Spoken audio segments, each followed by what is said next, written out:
Welcome to Moon Mind Temple, where ancient wisdom meets your need for peace right now.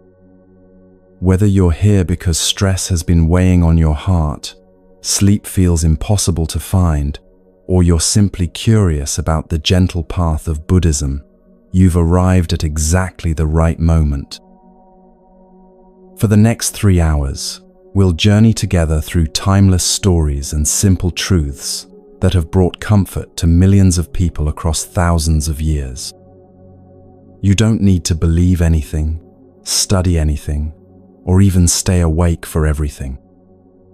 This is simply an invitation to rest, while wisdom quietly plants seeds of peace in your mind. If it feels right, take a moment to get truly comfortable. Perhaps grab a soft blanket, dim your lights, and if you'd like to connect with our global community of peaceful hearts, share where in this beautiful world you're listening from. Tonight you're not alone.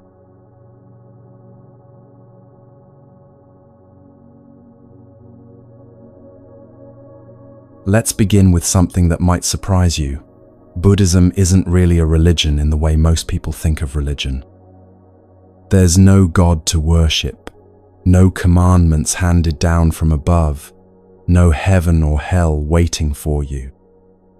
Instead, Buddhism is more like a gentle science of the mind, a collection of observations about how our thoughts create our suffering, and simple practices that can bring us peace. Imagine Buddhism as a medicine cabinet filled with remedies for the aches and pains of daily life, not physical medicines, but tools for healing, worry, anxiety, anger, and that restless feeling that keeps so many of us awake at night. The beautiful thing is, you don't need to believe in anything supernatural to benefit from these tools. They work simply because they're based on truths about how our minds actually function. The story of how these insights came to be begins 2,500 years ago with a young prince named Siddhartha Gautama.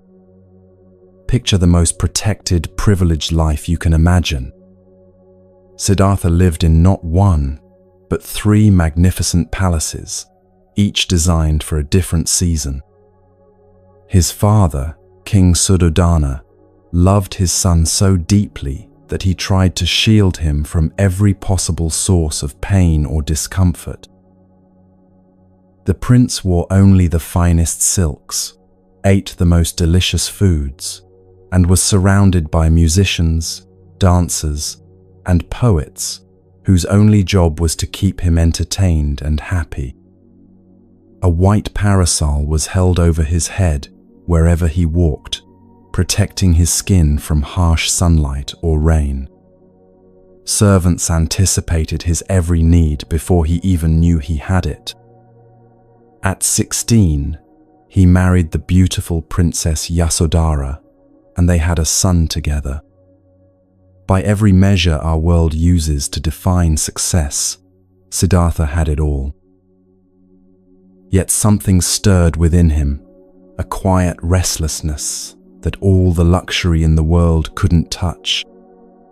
Have you ever felt this way?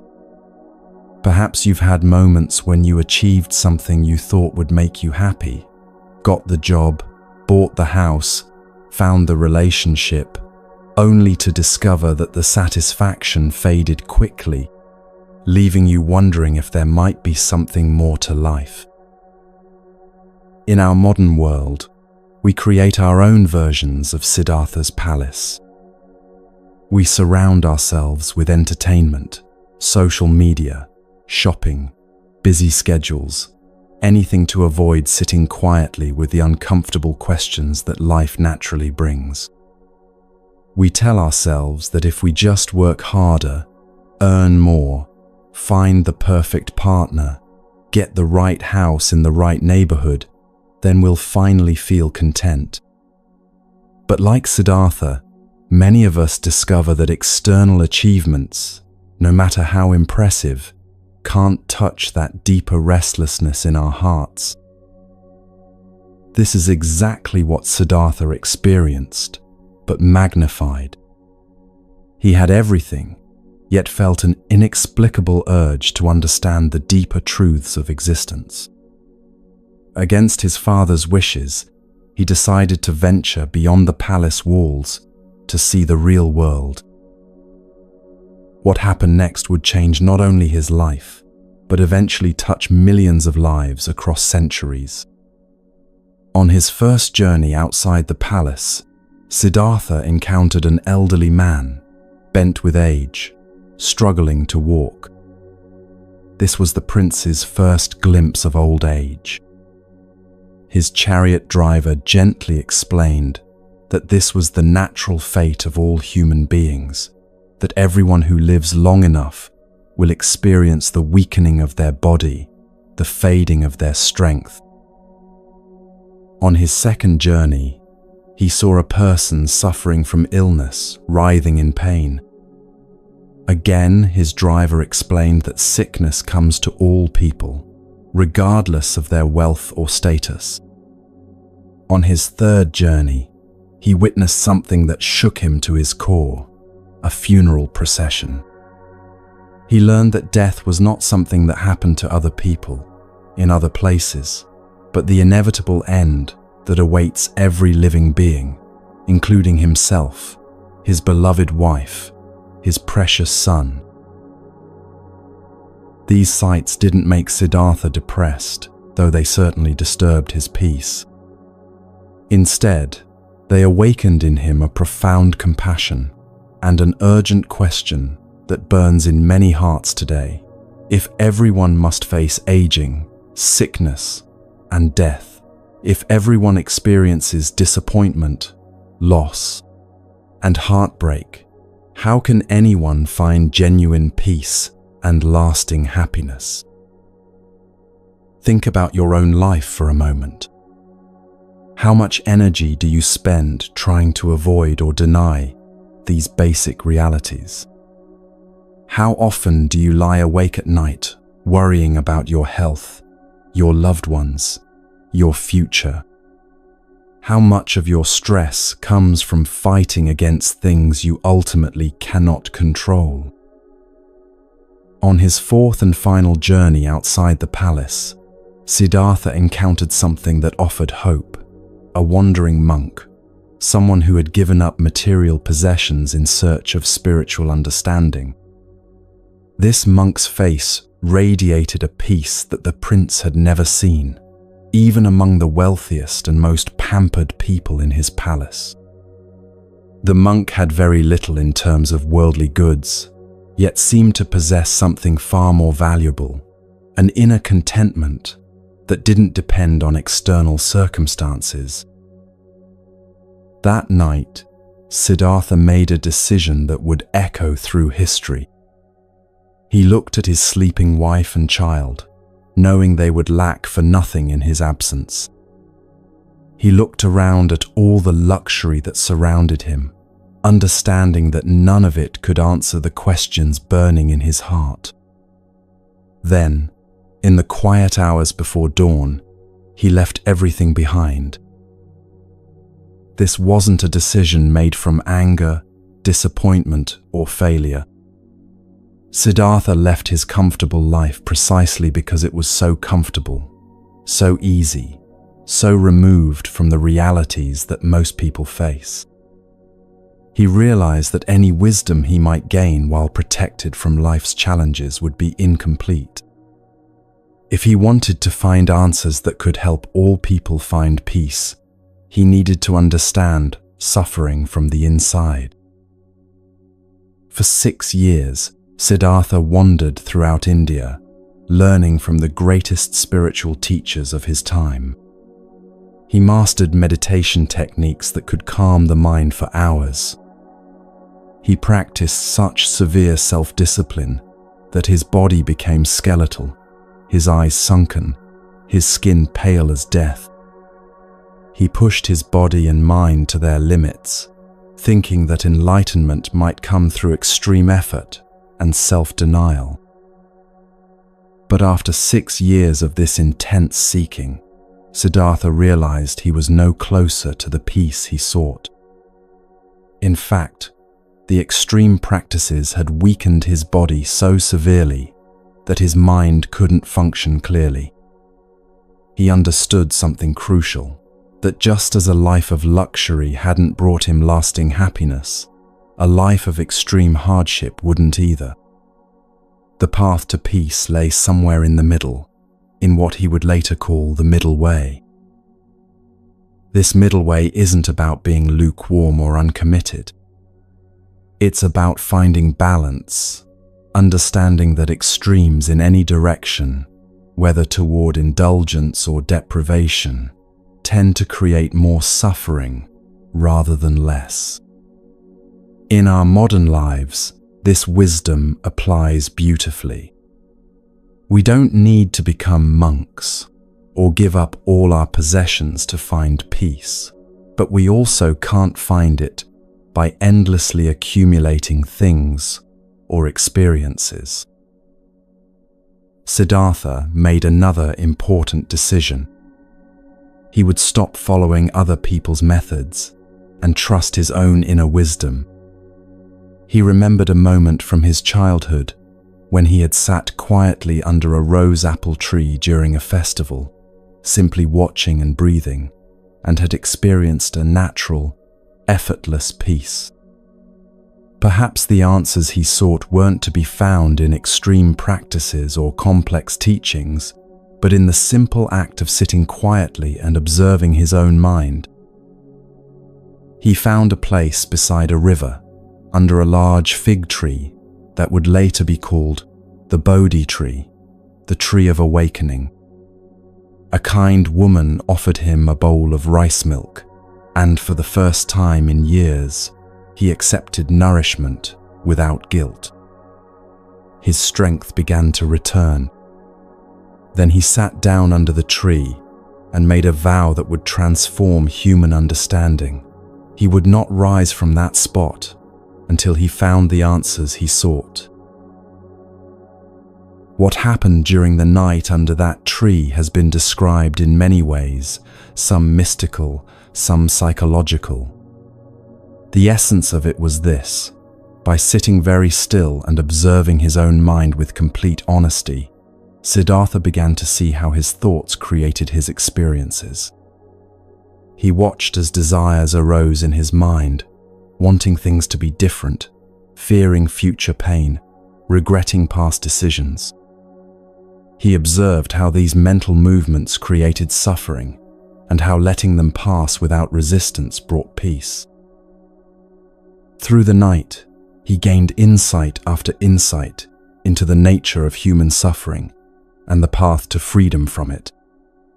He saw that much of our pain doesn't come from external circumstances, but from our mental reactions to those circumstances.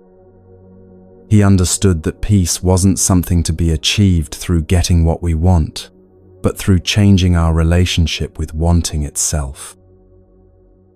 This insight is profound yet practical.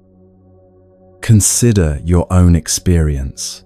How often is your suffering caused not by what's actually happening, but by your thoughts about what's happening? The deadline at work isn't inherently stressful. It's your thoughts about failing, about not being good enough, about what others might think that create the stress. The approaching storm isn't fearful. It's your imagination of what might go wrong that generates anxiety. When dawn broke, Siddhartha had become the Buddha, which simply means the awakened one. He had awakened from the dream that happiness comes from external things and discovered the source of peace that exists within every human being. Now, you might wonder, what does this ancient story have to do with your modern life, your stress, your sleepless nights? The connection is more direct than you might think. The same mental patterns that created suffering 2,500 years ago are still creating suffering today. We still chase after things we think will make us happy, then feel disappointed when they don't provide lasting satisfaction. We still worry about future problems that may never happen and replay past mistakes that can't be changed. The beautiful truth that Buddha discovered is that this cycle of mental suffering is not our natural state.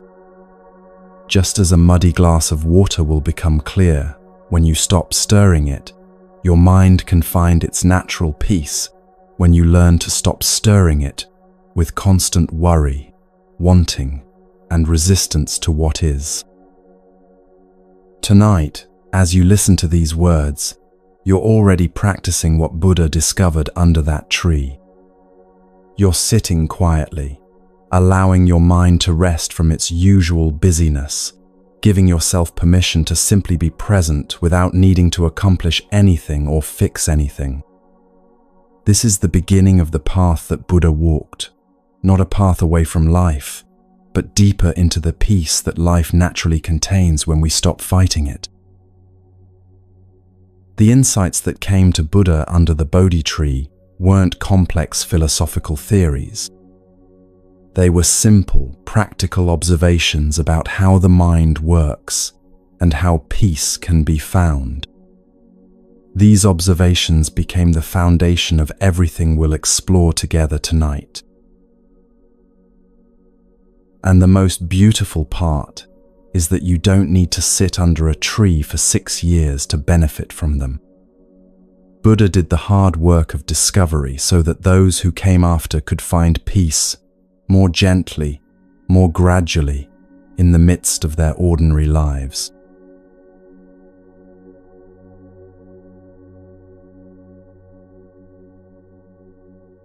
After Buddha's awakening under the Bodhi tree, his insights began to spread throughout India and eventually across Asia, touching countless lives along the way.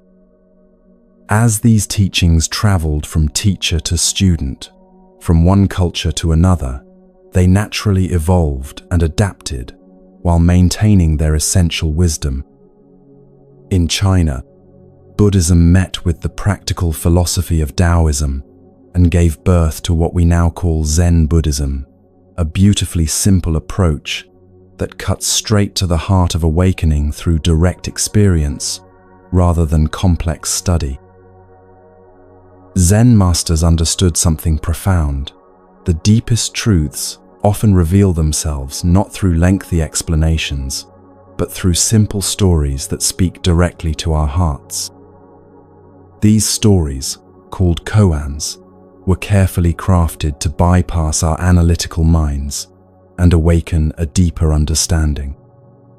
Tonight, let's explore a few of these timeless tales, allowing them to plant seeds of wisdom in the quiet garden of your mind.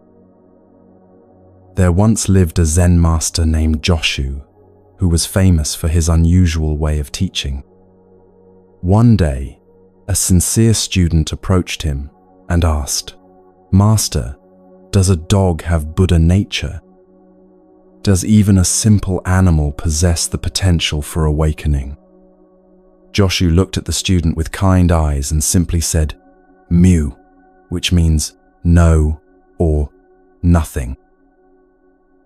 This might seem like a strange answer, even disappointing. After all, Buddhist teaching generally holds that all beings possess the potential for awakening. But Joshu wasn't really talking about dogs at all. He was pointing to something much more immediate and practical. When we ask questions like, "Does this have Buddha nature?" or "Am I spiritual enough?" or "Will I ever find peace?" we're often looking outside ourselves for answers that can only be found within. We're treating awakening like an object we can possess or lose, rather than recognizing it as our natural state that simply needs to be uncovered. Joshu's mu was like a gentle hand sweeping away all these mental constructions, pointing directly to the present moment where peace already exists. Think about your own experience right now. As you listen to these words, is there anything you need to add to this moment to make it more complete? Is there any special knowledge or achievement required for you to simply be here, breathing, aware, present? This is what Joshi was pointing to, the simple reality of being alive, aware, and whole, exactly as you are. In our everyday lives, we often fall into the same trap as that earnest student. We search for happiness in achievements, relationships, possessions, or experiences, not realizing that the peace we seek is already present in the simple fact of our awareness. We ask ourselves, when will I finally be happy? When will my anxiety disappear? When will I feel complete? But these questions themselves keep us trapped in a future that never arrives. Joshu's Mu cuts through all of this, pointing to the completeness that exists right here, right now. This story introduces us naturally to what Buddha called the Four Noble Truths, not as religious doctrines to believe, but as simple observations about how our minds work. These truths are like a doctor's diagnosis and prescription for the suffering that keeps us awake at night, restless during the day, and searching endlessly for something we feel is missing. The first noble truth is beautifully simple. Life contains suffering. This isn't pessimistic, it's just honest. Sometimes we get sick. Sometimes people we love leave or die. Sometimes we don't get what we want, and sometimes we get what we don't want. Even when life is going well, there's often an underlying anxiety about when it might change. Buddha wasn't saying life is only suffering, but rather that suffering is woven into the fabric of human existence, and peace comes from acknowledging this truth rather than fighting it. Consider how much energy you spend trying to avoid or deny these basic realities of life. How often do you lie awake at night worrying about your health, your finances, your relationships, your future? How much of your day is consumed by the mental effort of trying to control things that are ultimately beyond your control? The first noble truth isn't meant to depress you, but to free you from the exhausting task of fighting against reality. When you stop trying to create a life without any difficulties, something beautiful happens. You stop wasting energy on the impossible task of controlling everything, and you can use that energy instead to respond wisely to whatever life brings. This is like learning to dance with the weather instead of constantly complaining that it's not always sunny. You still prefer sunny days, but you don't suffer on rainy ones. The second noble truth reveals where most of our suffering actually comes from, and this might surprise you. It's not usually the external circumstances themselves that cause our deepest pain, but our mental reactions to those circumstances. Buddha observed that suffering arises from what he called tanha, often translated as craving or attachment, but perhaps better understood as that restless mental energy that's always wanting things to be different than they are. This shows up in countless ways throughout our days. We want the traffic to move faster, the weather to be different, our bodies to feel better, other people to behave the way we think they should. We replay conversations, wishing we'd said something different, or imagine future scenarios trying to prepare for every possibility. This constant mental activity, wanting, rejecting, planning, regretting, is like having a radio playing anxious thoughts in the background of our minds all day long. Let me share another story, that illuminates this truth beautifully. Two monks were traveling together when they came to a river where a young woman stood, unable to cross the swift current alone. The older monk, without hesitation, picked her up and carried her safely to the other side. The younger monk was shocked, as their monastery rules strictly forbade physical contact with women. But he said nothing out of respect for his teacher. They continued walking in silence for several hours. Finally, the younger monk could contain himself no longer. "Master," he said, "our vows forbid us to touch women, yet you carried that woman across the river. How can you justify breaking our sacred rules?"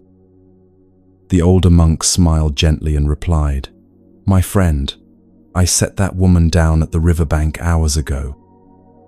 You have been carrying her all this time." This story perfectly illustrates the second noble truth. The older monk responded to the situation with compassion and then let it go completely. The younger monk, however, carried the experience in his mind for hours, creating suffering through his mental resistance to what had already happened and could not be changed. How many moments of peace do we miss because we're mentally carrying experiences from the past or worrying about situations that haven't even occurred? We do this constantly in our daily lives.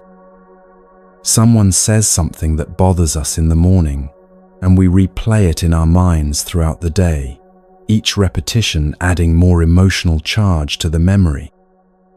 We have a difficult conversation at work, and instead of letting it end when the conversation ends, we continue it in our heads for hours or even days. We carry these mental burdens like heavy stones in our backpacks, wondering why we feel so tired and stressed. This is where mindfulness begins to offer us freedom. Mindfulness is simply the practice of noticing what's actually happening in this moment, rather than being lost in our mental commentary about what's happening. It's like waking up from a dream where you thought you were being chased by a tiger, only to realize you're safe in your own bed. The relief comes not from fighting the tiger, but from recognizing it was never really there. The third noble truth offers us hope. It's possible to end this unnecessary suffering. Not by changing all our external circumstances, which is often impossible, but by changing our relationship to our circumstances. Buddha called this state of freedom nirvana, which literally means extinguishing or blowing out. What gets extinguished is not our life or our personality, but the mental fire of constant wanting, rejecting, and resistance that burns through our days. You might think this sounds too good to be true, or worry that letting go of wanting would make you passive or unmotivated. But the opposite is actually what happens. When you're not wasting energy on mental resistance and endless wanting, you have much more energy available for responding wisely and compassionately to life. You can still have preferences and work toward goals, but you hold them lightly, without the desperate attachment that creates suffering. Think of a skilled athlete in the flow of their sport. They want to perform well, but they're not tense or desperate about it. They're fully engaged, yet relaxed, focused, yet flexible. This is what life becomes like when we learn to hold our desires and goals with this kind of gentle attention rather than anxious grasping. The fourth noble truth is the most practical. There's a path that leads to this freedom, and anyone can walk it. Buddha called it the Noble Eightfold Path, but don't let the formal name intimidate you. It's simply a description of how to live in a way that naturally reduces suffering and increases peace. Tonight, we'll focus on the aspects that can bring immediate relief to your mind and heart. Let me share one more story that shows how simple and immediate this path can be. A famous Zen master named Bankei was giving a talk when a priest from another school started disrupting the gathering, shouting arguments, and trying to prove his own superiority. The other students became angry and wanted to throw the disruptor out, but Bankei raised his hand for silence. "Thank you for coming," Bankei said to the disruptive priest. "You are helping everyone here understand something important. You see, when you speak with anger, everyone can hear the anger in your voice. When I speak with peace, everyone can hear the peace. We don't need complicated philosophies or special techniques. The quality of our mind shows itself naturally in everything we do." The priest fell silent, and something in his expression softened. He had come to argue about complex philosophical points, but Bankei had pointed to something so simple and immediate that argument became impossible. The quality of our inner state naturally expresses itself through our words, actions, and presence. This is why working with our minds is not selfish. It's one of the greatest gifts we can offer to everyone around us. This story shows us something profound about how transformation actually works. We often think we need to change our external circumstances or other people's behavior to find peace. But Bankei demonstrated that when we embody peace ourselves, it naturally influences everything around us. The angry priest was disarmed not by argument or force, but by encountering genuine peace. This is the power of inner transformation. It ripples outward in ways we can't always see or measure. This brings us to the heart of mindfulness practice. You don't need to sit in a special posture or go to a monastery to begin cultivating awareness. Mindfulness is available in every moment, as close as your next breath. It's the simple practice of noticing when your mind has wandered into worry about tomorrow, noticing when you're resisting something that's happening right now, noticing the difference between experiencing life directly and experiencing your thoughts about life. Right now, for instance, you might notice the sound of these words, the feeling of whatever you're sitting or lying on, the temperature of the air around you. You might notice that your mind has been thinking about something else entirely, perhaps making plans or reviewing the day. There's no need to judge any of this. Simply noticing is enough. This gentle noticing is like turning on a soft light in a dark room. Suddenly, you can see what's actually there, rather than stumbling around in confusion. One of the most accessible ways to practice mindfulness is through attention to breathing. Your breath is always available as an anchor to the present moment. You don't need to change your breathing or make it special in any way. Simply notice that you're breathing. When your mind wanders, and it will, constantly, gently return your attention to the breath. This isn't a test you can fail. Every time you notice your mind has wandered and gently return to the breath, you're strengthening your capacity for awareness. Think of mindfulness training like exercising a muscle. At first, your attention might feel weak and easily distracted.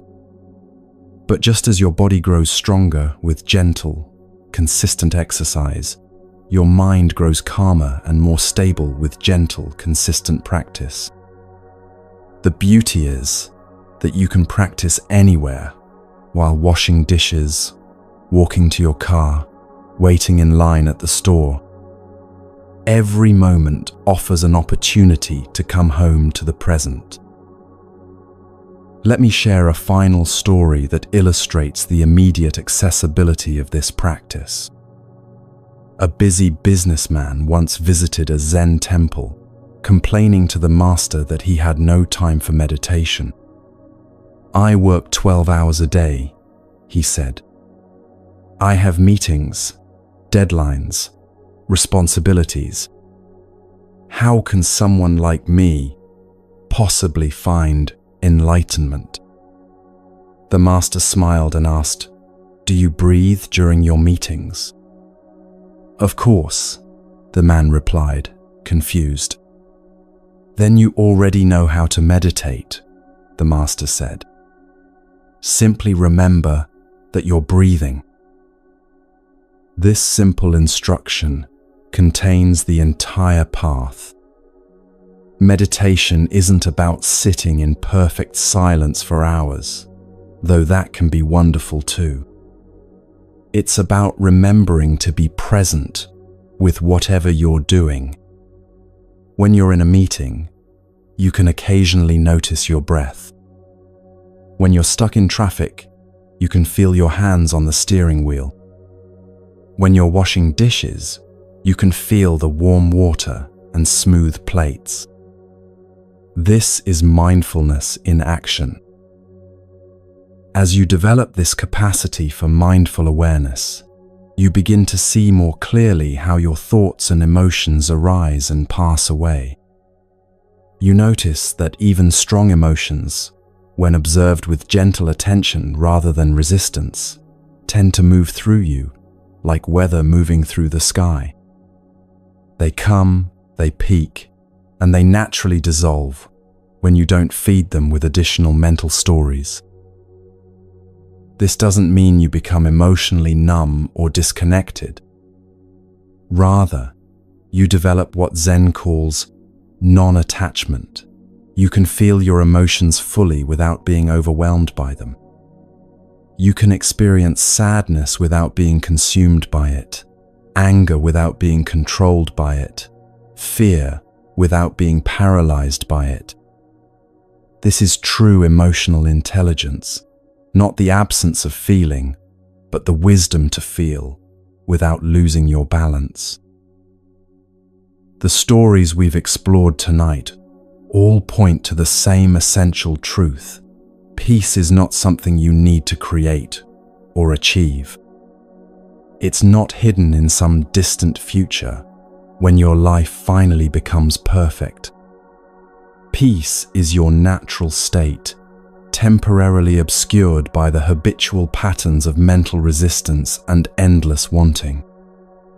Every moment you spend in gentle awareness, simply noticing what is without immediately trying to change it, you're uncovering this natural peace.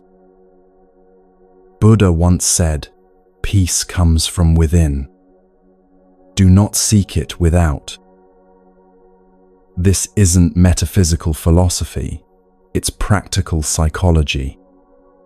All the external things you think you need to be happy, more money, better relationships, perfect health, ideal circumstances, might bring temporary pleasure, but they can't provide the deep contentment that comes from making peace with reality as it is. This doesn't mean you become passive or stop working to improve your life. Rather, you learn to hold your efforts lightly, working toward your goals without the desperate attachment that creates suffering when things don't go according to plan. You discover that you can be much more effective in life when you're not wasting energy fighting against what you cannot control. The Four Noble Truths and the practice of mindfulness work together like a key and a lock. The truths help you understand why you suffer and show you that freedom is possible. Mindfulness gives you the practical tool to actually experience that freedom moment by moment. Together, they offer a complete path from suffering to peace that anyone can walk, regardless of their background beliefs, or circumstances. As we continue our journey together tonight, we'll explore how these simple principles can transform not just your meditation practice, but your entire relationship with life. We'll discover how ancient Zen wisdom can help you find peace in the midst of modern chaos, how to carry these insights into your daily activities, and how to let them naturally dissolve the barriers between formal practice and ordinary living. For now, simply rest in the understanding that you already have everything you need to begin this journey.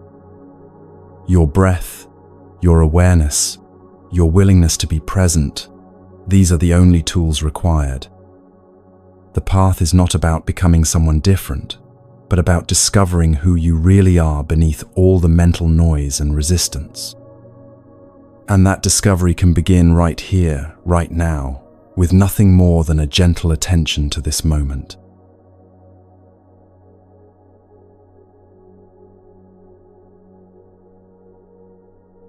Now that we've explored the foundation of Buddhist understanding through stories and the Four Noble Truths, let's turn our attention to the most practical aspect of this ancient wisdom: meditation.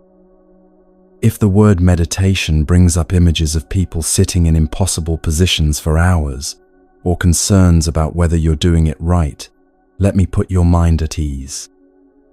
Meditation is as natural as breathing, and tonight we'll discover together how simple and accessible it truly is.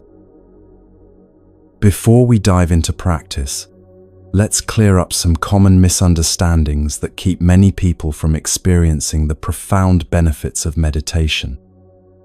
Meditation isn't about stopping your thoughts. That's impossible and not even the goal. It's not about achieving some special state of consciousness or having mystical experiences. Meditation is simply the practice of training your attention, learning to be present with whatever is happening in your mind and body without immediately trying to change it. Think of meditation like learning to be a kind, patient observer of your own inner world. Imagine you're sitting by a window, watching the weather outside. Sometimes it's sunny, sometimes cloudy, sometimes stormy. You don't try to control the weather, you simply observe it with a gentle, accepting awareness. This is exactly how we approach our thoughts and feelings in meditation. The benefits of this simple practice are remarkable and well documented by modern science. Regular meditation reduces stress hormones like cortisol in your body, lowers blood pressure, improves sleep quality, and strengthens your immune system. Brain imaging studies show that meditation actually changes the physical structure of your brain, increasing gray matter in areas associated with learning, memory, and emotional regulation, while decreasing activity in the amygdala, the brain's fear center. But beyond these physical benefits, meditation offers something even more valuable: freedom from the constant chatter and worry that so often dominates our minds. Let me introduce you to what Buddhist teachers lovingly call monkey mind. Picture a monkey swinging frantically from branch to branch, never staying in one place for more than a moment. This is often how our minds behave, jumping from thought to thought, worry to worry, plan to plan, never finding rest. One moment you're thinking about what to make for dinner, the next you're worrying about a work deadline, then suddenly you're remembering an embarrassing moment from years ago, then planning your weekend, then wondering why you can't focus. This monkey mind isn't a flaw or something wrong with you. It's simply how untrained minds naturally behave. For thousands of years, humans needed minds that could quickly scan for dangers, remember where food was stored, and plan for future challenges. This mental activity kept our ancestors alive, but in our modern world, this same tendency often keeps us anxious, restless, and unable to fully enjoy the present moment. In our contemporary lives, monkey mind shows up in countless ways. You might be having a pleasant conversation with a friend, but part of your mind is thinking about emails you need to answer. You could be enjoying a beautiful sunset, but your thoughts drift to tomorrow's schedule. You might be trying to fall asleep, but your mind insists on reviewing every detail of the day or rehearsing conversations that haven't happened yet. This constant mental activity robs us of the peace and joy that are available in each moment. Here's a story that beautifully illustrates both the problem of monkey mind and its gentle solution. Long ago, in a peaceful monastery nestled in the mountains, there lived a young monk named Kensho, who was struggling terribly with meditation. Every time he sat down to practice, his mind would explode with thoughts. He would think about the weather, worry about his family back in the village, plan what he would study later, remember conversations from days past, judge his meditation performance, and wonder if he was spiritual enough. The harder Kensho tried to stop thinking, the more frantic his thoughts became. He would sit down with determination, telling himself, "This time I will have a peaceful meditation," only to find his mind more chaotic than ever. He began to feel like a failure, watching other monks who seemed to sit in perfect stillness, while his inner world felt like a marketplace during a festival. Frustrated and discouraged, Kensho approached his teacher, an elderly master named Bankei. "Master," he said, "my mind is like a wild horse that refuses to be tamed. The other monks seem so peaceful in meditation, but I cannot stop my thoughts for even a moment. What am I doing wrong? Perhaps I'm not cut out for this spiritual life." Bankei smiled compassionately and invited Kensho to sit beside him on a bench overlooking the monastery garden. "Tell me," Bankei said gently, "what do you see in the garden?" Kensho looked and replied, "I see flowers, trees, a small pond, some stones, a few birds flying about, clouds moving across the sky." "Excellent," Bankei nodded. "Now tell me, when you were observing the garden, were you thinking about stopping the birds from flying?" "No, master," Kensho answered, puzzled. "Were you trying to make the flowers stop blooming or the leaves stop rustling in the wind?" "Of course not," Kensho replied. "I was simply watching everything as it naturally occurred." Bankei's eyes twinkled with kindness. "Then you already know how to meditate perfectly. Your thoughts are like the birds in the garden. They come and go naturally. Your job is not to stop them, but simply to observe them with the same gentle attention you gave to the garden. When you try to fight your thoughts, you become like someone running around the garden with a net trying to catch every bird. This only creates chaos and exhaustion." The young monk's face lit up with understanding. "But master, how do I simply observe when my thoughts feel so urgent and compelling? Some thoughts feel like emergencies that demand immediate attention." Bankei pointed to the small pond in the garden. "See how the water naturally becomes still when nothing disturbs it. Your mind has this same natural capacity for stillness. We give it a gentle anchor, the breath, and we return to this anchor whenever we notice the mind has wandered. This returning is not failure, it is the practice itself. Bankei continued, think of your thoughts as visitors to your house. Some visitors are pleasant, memories of loved ones, creative ideas, moments of gratitude. Some visitors are unwelcome, worries, regrets, harsh self-judgments. In meditation, we learn to greet all visitors politely but not invite any of them to stay for dinner. We acknowledge each thought, hello, worry about money, or hello, memory of yesterday's conversation, and then we gently escort them to the door and return our attention to the breath. From that day forward, Kensho's meditation transformed. Instead of fighting his thoughts, he learnt to greet them like old friends passing by. Oh, there's worry about my family, he might notice, and there's planning for tomorrow, and there's a memory from childhood, and there's judgment about my meditation. He would acknowledge each thought kindly, and then gently return his attention to his breath. Gradually, the frantic activity of his mind began to settle, like muddy water becoming clear when you stop stirring it. This story contains the essence of all meditation instruction.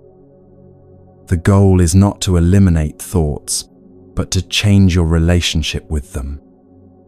Instead of being caught up in every mental drama, you learn to step back and observe the drama with compassionate awareness. This creates a profound shift in your daily life. You become less reactive, more peaceful, and better able to respond wisely to whatever challenges arise. Now, let's explore the most fundamental meditation practice, mindfulness of breathing. Your breath is always available as an anchor to the present moment.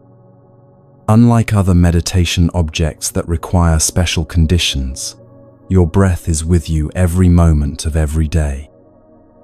It's intimate, immediate, and naturally calming. The breath also serves as a bridge between your conscious and unconscious mind, between your voluntary and involuntary functions. To begin, find a comfortable position where you can remain alert but relaxed. You can sit in a chair with your feet flat on the floor and your back supported, sit cross-legged on a cushion, or even lie down if sitting is uncomfortable. The position matters less than your intention to be present and alert. If you're sitting, imagine a string gently pulling the crown of your head toward the ceiling, allowing your spine to naturally lengthen. Let your shoulders relax away from your ears, and allow your hands to rest comfortably in your lap or on your thighs. Close your eyes gently, or soften your gaze toward the floor if you prefer to keep them open. Some people find it easier to concentrate with eyes closed, while others feel more comfortable keeping them slightly open. There's no right or wrong choice. Use whatever helps you feel most relaxed and alert. Begin by simply noticing that you're breathing. You don't need to change your breath in any way. Don't make it deeper, slower, or different than it naturally wants to be. Just notice the simple fact that air is moving in and out of your body. This is your first step into meditation, pure, gentle awareness of something that's happening naturally. As you continue to observe your breath, you might notice where you feel it most clearly. Some people feel it at the nostrils, noticing the slight coolness as air enters and the warmth as it leaves. You might feel the gentle tickle of air passing through your nose, or notice how your nostrils naturally flare slightly on the inhale. Others feel it in the chest, watching the gentle rise and fall of breathing, feeling the expansion and contraction of the ribcage. Still others notice it in the belly, feeling the natural expansion and contraction of the abdomen with each breath. There's no right or wrong place to focus. Choose wherever you feel the breath most easily and naturally. Now comes the part that surprises many beginners. Within moments, probably within seconds, your mind will wander. Suddenly you'll find yourself thinking about what you need to do tomorrow, or replaying a conversation from earlier today, or wondering if you're meditating correctly, or planning your next meal, or remembering something you forgot to do. This is not a mistake. This is the human mind doing what human minds do. The moment you notice that your mind has wandered is actually a moment of awakening, a moment of mindfulness returning. When you notice your mind has wandered, simply and gently guide your attention back to the breath. There's no need for frustration or self-judgment. Don't scold yourself or feel like you've failed. Think of it like training a puppy to walk on a leash. When the puppy wanders off to sniff something interesting, you don't scold it harshly. You gently guide it back to where you want it to go, with patience and kindness. This gentle returning is the heart of meditation practice. Some days your mind will feel relatively calm, and you'll be able to stay with the breath for longer periods. Other days your mind will feel like that frantic monkey, jumping from thought to thought with barely a pause. Both experiences are completely normal and valuable. The restless days teach you patience and persistence, while the calmer days give you a taste of the peace that's always available within you. Neither type of session is better or worse. They're simply different weather patterns in the sky of your mind. Let me share another story that illustrates the patient, persistent nature of this practice. There was once a meditation student named Maya who became very frustrated with her wandering mind. She came to her teacher and complained, "I've been practicing for months, but my mind seems more chaotic than when I started. During meditation, I notice how anxious and scattered my thoughts really are. I see how much I worry, how much I judge myself and others, how much mental noise I create. Am I getting worse instead of better? Maybe meditation isn't for me." Her teacher smiled knowingly and asked her to take a walk with him to a nearby village. As they walked along the dusty road, they passed a house where a woman was vigorously shaking out a large, ornate rug. Clouds of dust billowed out with each shake, filling the air around her and making the whole area look quite messy. "Look," the teacher said, "is that woman making the rug dirtier or cleaner?" "Cleaner, of course," Maya replied. "But there's so much dust flying around right now. It looks like she's making everything messier." "Exactly," the teacher nodded wisely. "The dust was always in the rug, but now it's becoming visible so it can be released. If she stopped shaking the rug because of all the dust in the air, the rug would remain dirty. Your mind was always busy and scattered, but before you began meditating, you weren't aware of it. You were lost in the mental activity, identified with every thought and emotion. Now you're becoming conscious of your mental patterns, which is the first step in freeing yourself from them. This increased awareness is not a sign that you're failing. It's proof that you're awakening. The student's face brightened with understanding. She realized that her growing awareness of her mind's busyness was actually progress, not failure. She was learning to observe her thoughts rather than being lost in them. This ability to step back and witness her mental activity was exactly what meditation was designed to cultivate.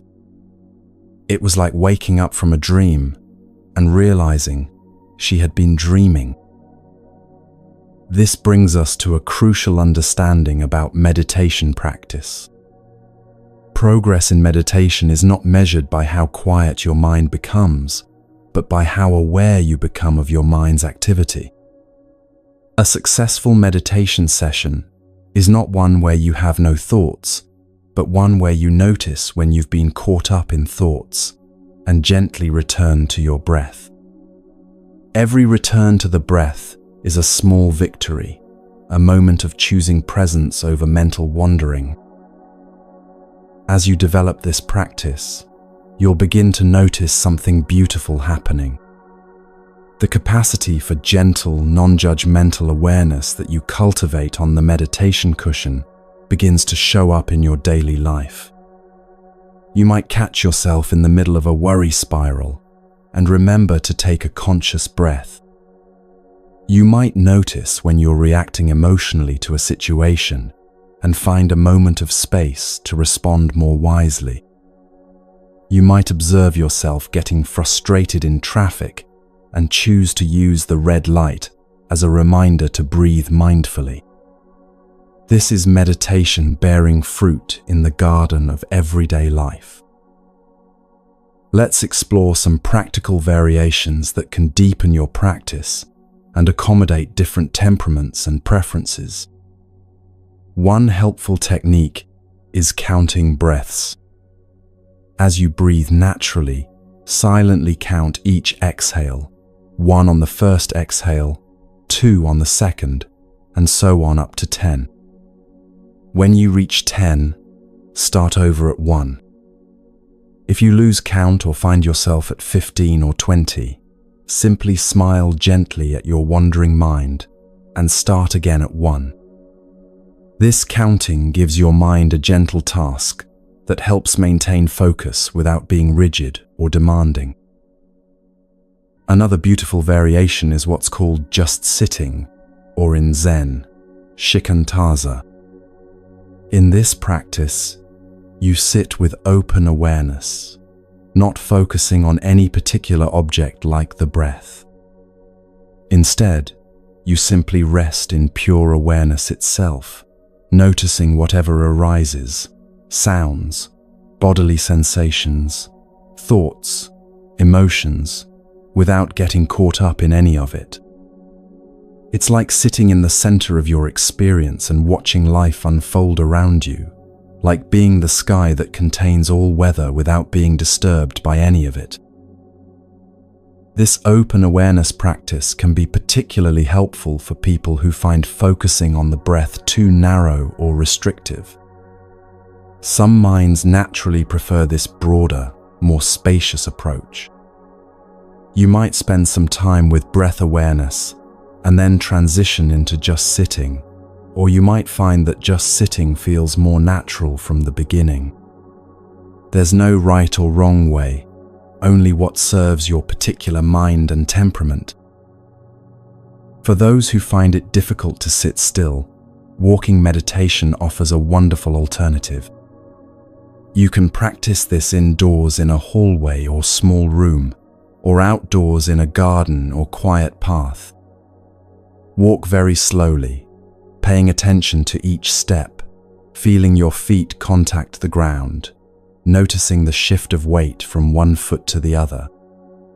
When your mind wanders, gently bring your attention back to the simple sensations of walking. This practice is especially valuable for people who feel restless during sitting meditation. As your practice deepens, you may begin to experience what meditation teachers call the gap between thoughts.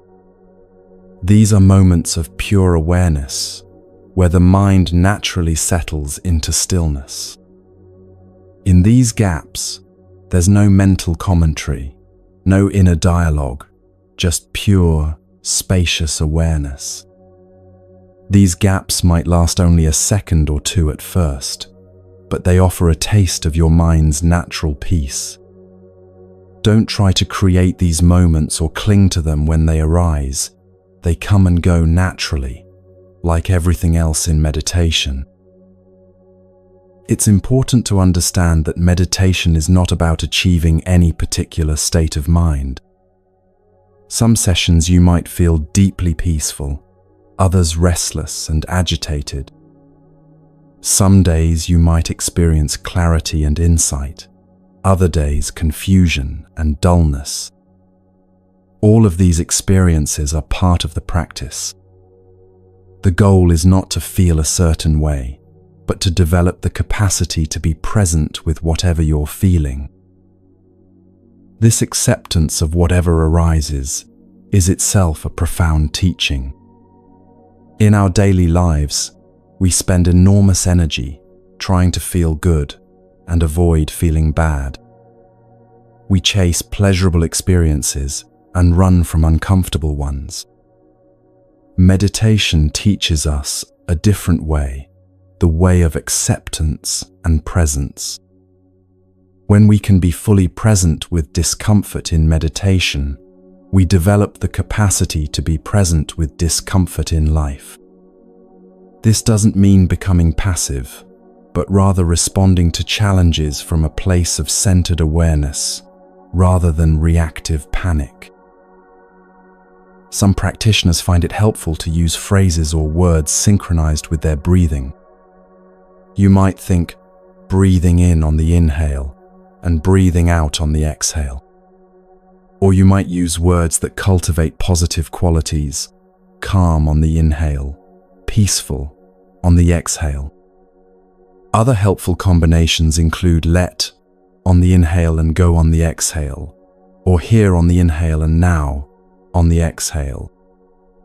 These verbal anchors can be especially helpful when the mind feels particularly scattered or when you're new to practice. The breath also teaches us about the natural rhythm of life. Each breath has a beginning, middle, and end. There's a natural pause after the exhale before the next inhale begins. By observing this rhythm, we learn to appreciate the natural cycles that govern all of life, the cycles of sleeping and waking, working and resting, effort and ease. This understanding helps us flow more gracefully with life's natural rhythms rather than fighting against them. As you work with breath awareness, you might notice how your breathing reflects your mental and emotional states. When you're anxious, your breath becomes shallow and rapid. When you're calm, it naturally deepens and slows. When you're angry, it might become sharp and irregular. When you're sad, it might become heavy and sighing. By observing your breath with gentle attention, you're also observing the subtle movements of your inner life. This awareness creates the possibility for change, not forced change, but natural transformation that happens when we see clearly. Remember that meditation is ultimately about developing a new relationship with your own mind. Instead of being at the mercy of every thought and emotion that arises, you learn to maintain a centered awareness that can observe all mental activity with compassion and wisdom. This doesn't happen overnight, but with patient, consistent practice, this capacity for mindful awareness becomes as natural as breathing itself. The beauty of meditation is its simplicity. You need no special equipment, no particular beliefs, no perfect conditions. You can practice for 5 minutes or 50, in a quiet room or on a busy subway. The only requirements are your willingness to be present and your breath. Everything else, the insights, the peace, the wisdom, emerges naturally from this simple foundation of gentle awareness. As we continue our journey together tonight, we'll explore how this foundation of meditation practice supports other aspects of the Buddhist path. We'll discover how loving-kindness meditation can heal our relationships, how mindfulness can transform our daily activities, and how the insights that arise from sitting quietly can illuminate the deepest questions of human existence. For now, simply rest in the understanding that you've been introduced to one of humanity's most precious gifts, the ability to find peace within yourself, regardless of external circumstances. This is not just an ancient practice, but a living tool that can transform your experience of being alive. Every breath you take mindfully is a step toward the freedom and peace that are your birthright.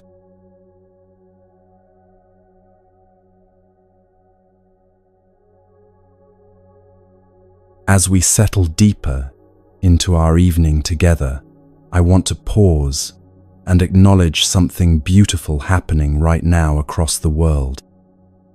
If it feels right to you, take a moment to imagine all the people who might be listening to these same words. Someone lying peacefully in bed in Japan as dawn breaks. Another person finding comfort during a sleepless night in London. Someone driving home from work in California, or perhaps a parent finally getting a quiet moment in Australia. We're all here together in this invisible circle of peace, each seeking the same fundamental thing, relief from suffering and the warmth of genuine happiness. Now that we've explored the foundation of meditation and learned to work gently with our wandering minds, we're ready to discover one of Buddhism's most transformative practices, loving kindness meditation. This isn't just a technique, it's a way of training your heart to become a source of healing, both for yourself and everyone around you. In traditional Buddhist teaching, loving kindness is called metta, which literally means friendship. The kind of warm, unconditional friendship you might feel towards someone you care about deeply. But this practice goes beyond ordinary friendship to cultivate a love that asks for nothing in return, a compassion that flows freely without conditions or expectations. It's the kind of love that recognizes the basic goodness in all beings, even when that goodness is temporarily hidden by pain, fear, or anger. Before we begin exploring this practice, let me share a story that captures its essence beautifully.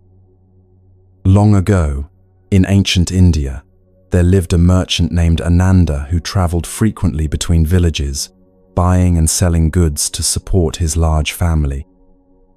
Ananda was known throughout the region as a fair and honest man, but he carried a heavy burden in his heart. Years earlier, Ananda's younger brother had borrowed money from him to start his own business, promising to repay the debt within a year.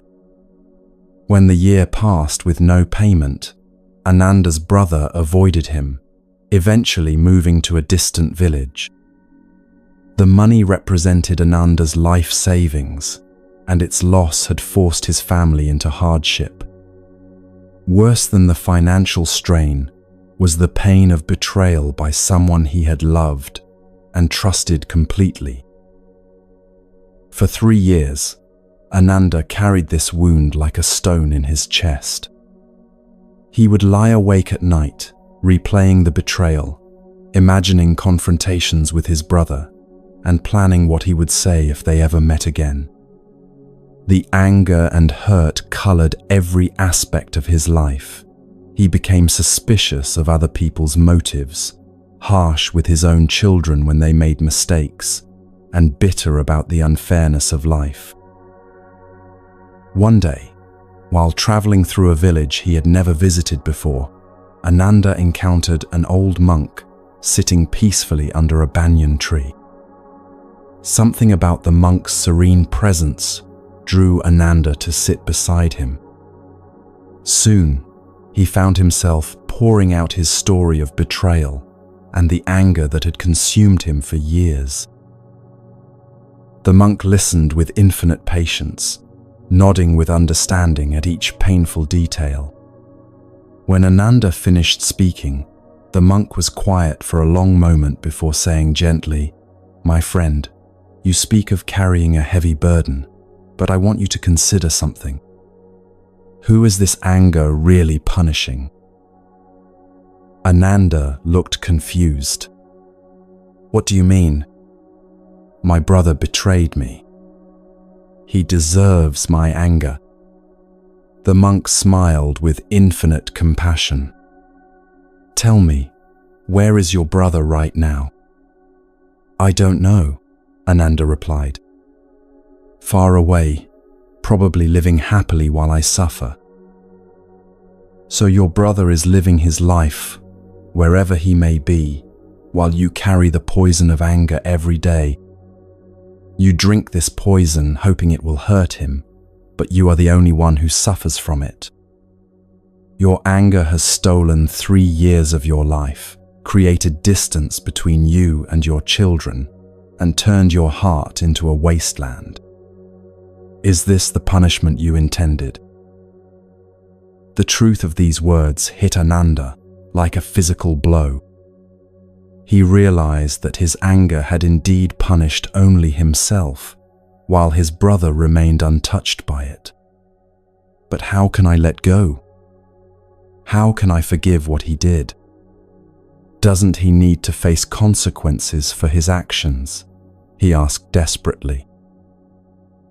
The monk leaned forward with gentle eyes. Forgiveness doesn't mean approving of what someone did or pretending it didn't happen. Forgiveness means freeing yourself from the prison of resentment. Your brother will face the consequences of his actions in his own life, in his own time, through the natural law of cause and effect. But you don't need to be his judge and executioner. You can choose to be free. The monk then taught Ananda a simple practice. Begin each day by sending loving wishes to yourself. May I be happy, may I be peaceful, may I be free from suffering. When this feels natural, extend these same wishes to your wife and children. Then, gradually include friends, neighbors, even strangers. And when you feel ready, perhaps in weeks, perhaps in months, include your brother in these loving wishes. Ananda was skeptical. "How can I wish happiness for someone who hurt me so deeply?" The monk replied, "You're not doing it for him, you're doing it for yourself. Every moment you spend in hatred, you move further from your own peace. Every moment you spend in loving kindness, you move closer to freedom." Over the following months, Ananda practiced faithfully. At first, even wishing himself happiness felt strange and difficult. He discovered how harsh his inner voice had become, how little compassion he showed himself for his own mistakes and struggles. Gradually, as he learned to speak to himself with kindness, the knot of anger in his chest began to soften. Extending loving wishes to his family felt more natural, and he noticed immediate changes in his relationships. His children began approaching him more freely, sensing the warmth returning to his heart. His wife, who had borne the weight of his bitterness for years, began to smile more often. The real test came months later when Ananda finally felt ready to include his brother in his loving-kindness practice. At first, he could only manage a few words, "May my brother be safe from harm." But even this small gesture created a profound shift. He realized that somewhere beneath his anger, he still loved his brother and wanted him to be happy. A year after meeting the monk, Ananda received word that his brother had been asking about him, apparently wanting to make amends. When they finally met, Ananda found that his heart held no anger, only sadness for the years they had lost and gratitude for the opportunity to reconcile. His brother, weeping, confessed that his own guilt and shame had kept him away. He had thought about Ananda every day, wanting to make things right but not knowing how. The money was eventually repaid, but Ananda realized that the greatest gift was not the return of his savings, but the return of his peace. The loving-kindness practice had not only healed his relationship with his brother, it had healed his relationship with life itself. This story illustrates the profound power of loving-kindness, meditation. It's not about becoming a doormat or pretending that harmful actions are acceptable. Rather, it's about freeing yourself from the burden of carrying resentment and choosing to respond to life's difficulties from a place of wisdom and compassion, rather than reactive anger. The Buddha taught that hatred is never overcome by hatred, but only by love. This isn't naive idealism, it's practical psychology. When we respond to anger with anger, we simply escalate conflict and increase suffering for everyone involved. When we respond to anger with compassion, we create the possibility for healing and transformation. In our modern world, we're constantly exposed to reasons to be angry, fearful, or judgmental. News of violence, injustice, and suffering can leave us feeling overwhelmed and helpless. Social media often amplifies our differences and encourages us to see others as enemies rather than fellow human beings struggling with their own pain. Loving kindness meditation offers an antidote to this toxicity, training our hearts to remain open and compassionate even in difficult circumstances. Let's explore how to begin this transformative practice. Find a comfortable position and allow your breathing to settle naturally. We'll start, as Ananda learned to do, by offering loving kindness to yourself. This is often the most challenging part for many people, especially if you're used to being self-critical or feeling unworthy of love and happiness. Place your hand gently on your heart and begin with simple, sincere wishes for your own well-being. You might use traditional phrases like, "May I be happy," "May I be healthy," "May I be at peace," "May I be free from suffering." Or you might find words that feel more natural to you. "May I be kind to myself," "May I feel loved," "May I find peace in my heart." Don't worry if these phrases feel awkward or insincere at first. Many of us have spent years being our own harshest critics, so self-compassion can feel foreign initially. Simply repeat the phrases with gentle intention, like planting seeds in the garden of your heart. With time and practice, these wishes will become more natural and heartfelt.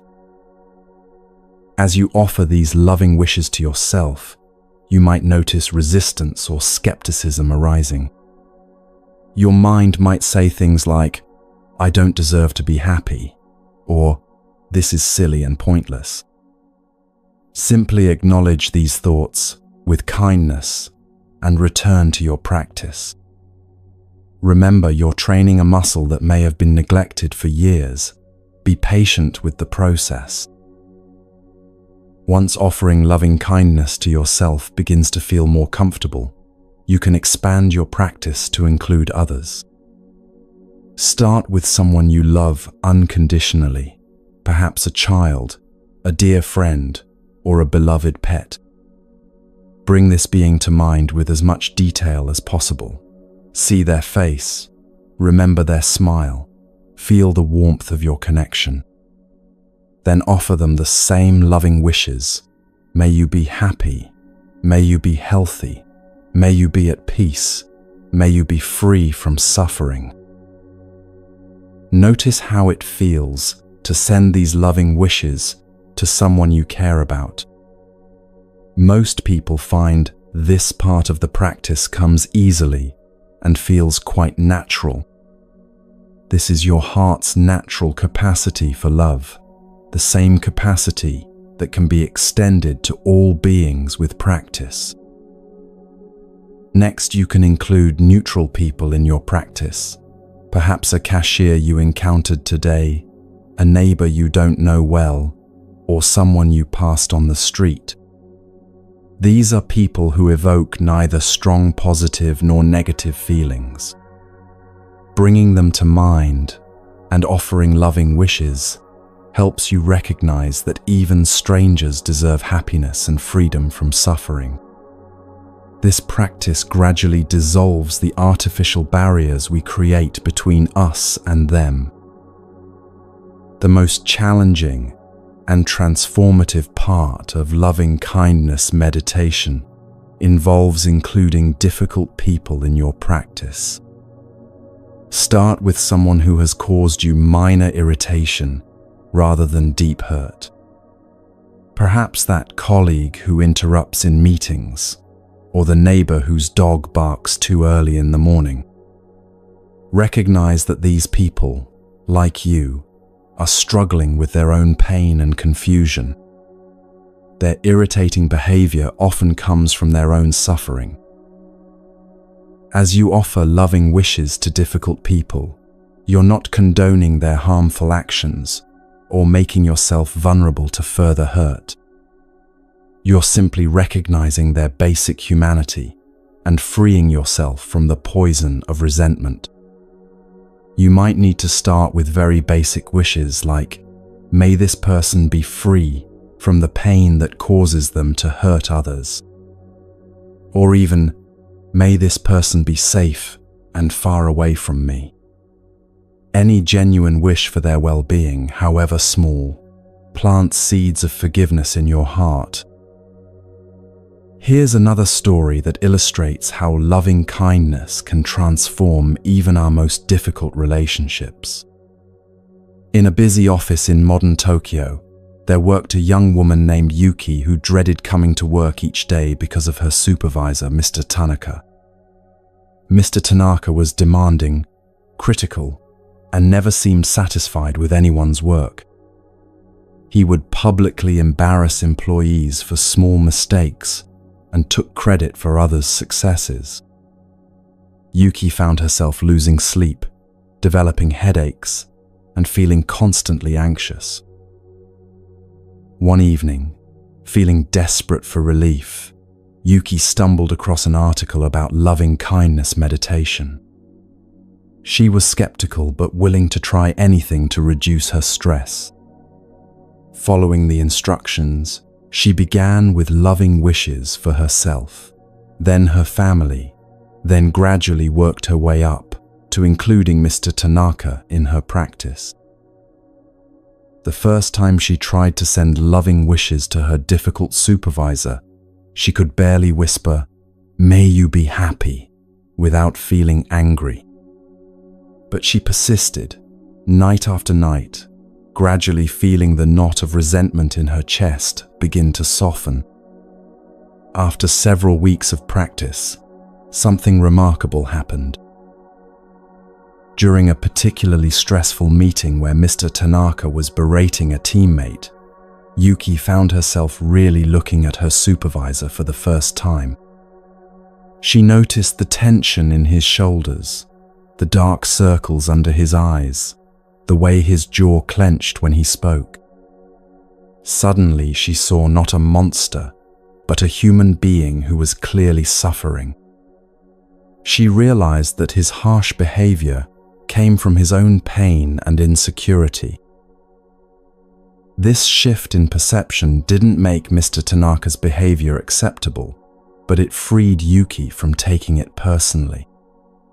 She began responding to his criticism with calm professionalism, instead of defensive anger. When he was particularly harsh, she would silently offer him loving wishes, recognizing that he was probably having a difficult day. Interestingly, as Yuki's energy toward Mr. Tanaka shifted from resentment to compassion, his behavior toward her began to change as well.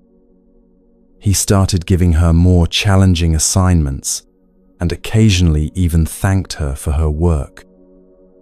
Later, Yuki learned that Mr. Tanaka was going through a difficult divorce and caring for his sick mother, circumstances that explained, though didn't excuse, his stressed behavior. Yuki's practice of loving kindness not only improved her work environment, but taught her a valuable lesson. Most people who act badly are suffering themselves.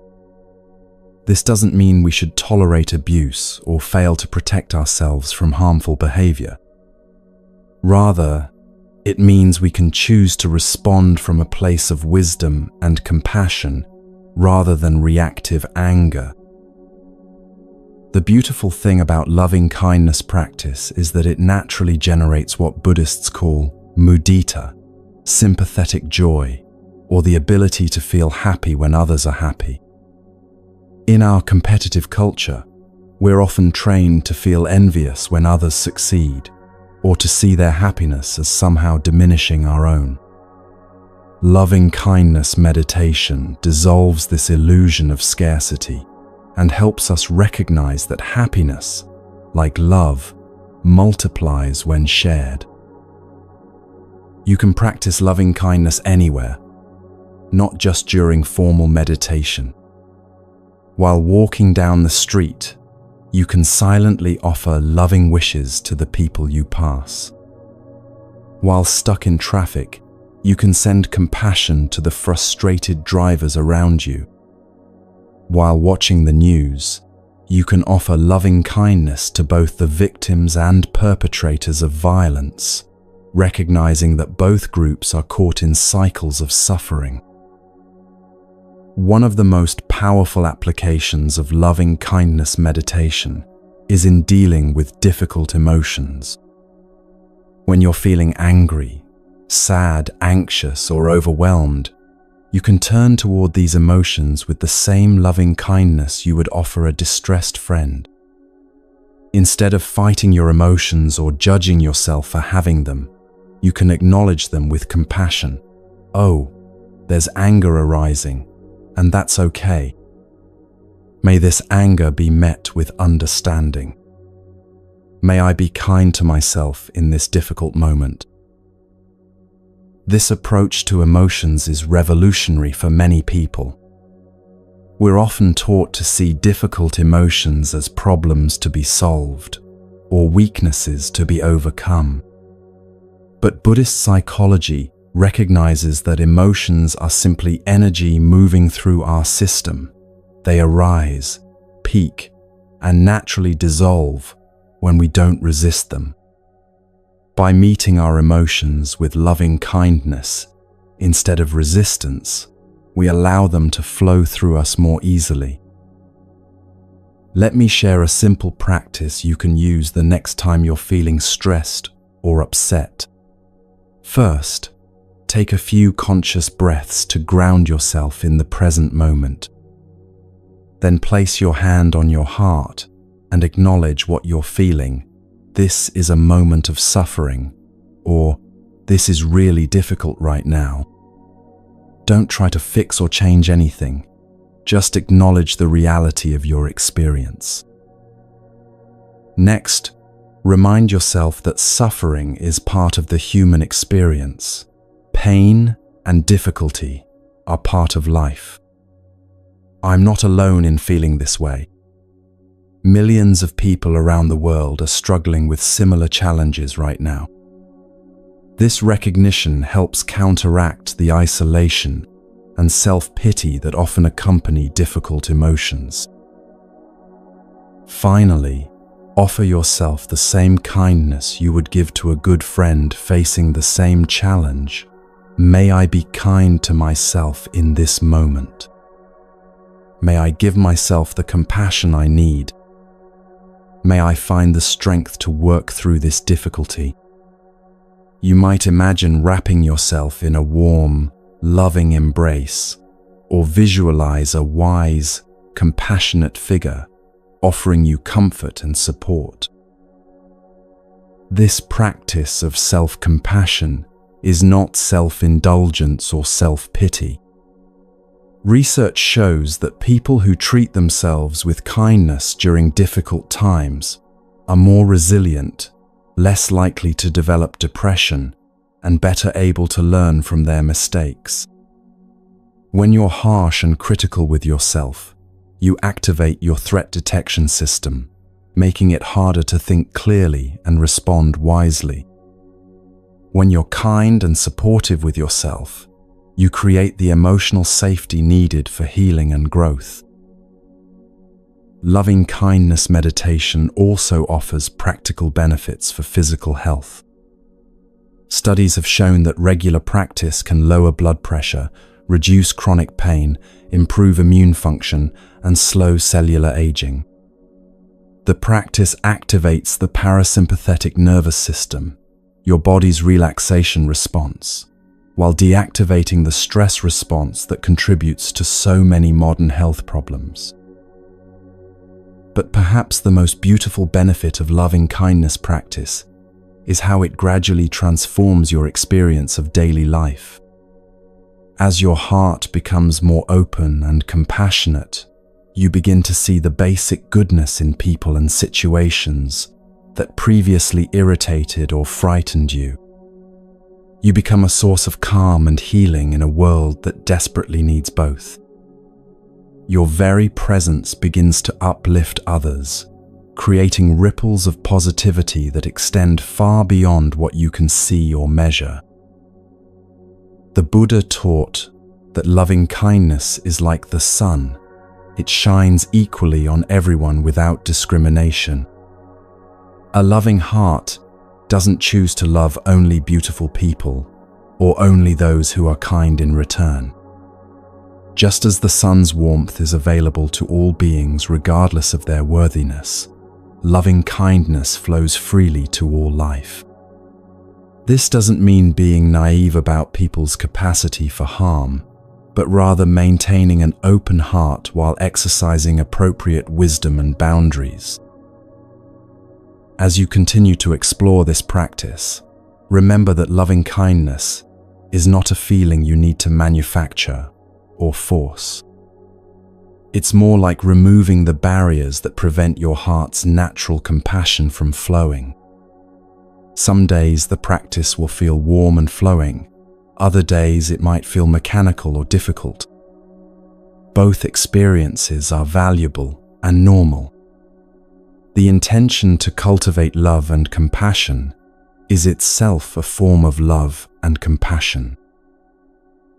Tonight, as you prepare for rest, you might experiment with sending loving wishes to everyone who has touched your life today.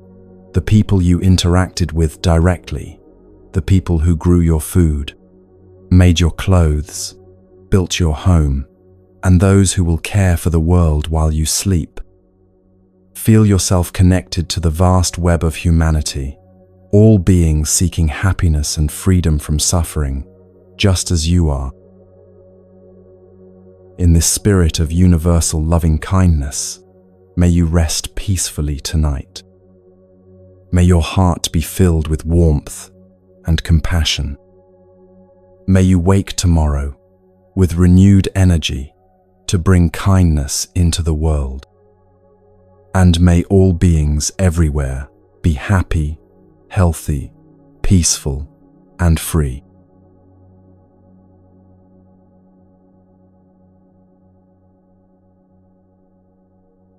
As we journey deeper into this peaceful evening together, I want you to know that wherever you are in the world right now, whether you're listening while lying in bed, sitting quietly in your favorite chair, or perhaps walking under the stars, you're exactly where you need to be.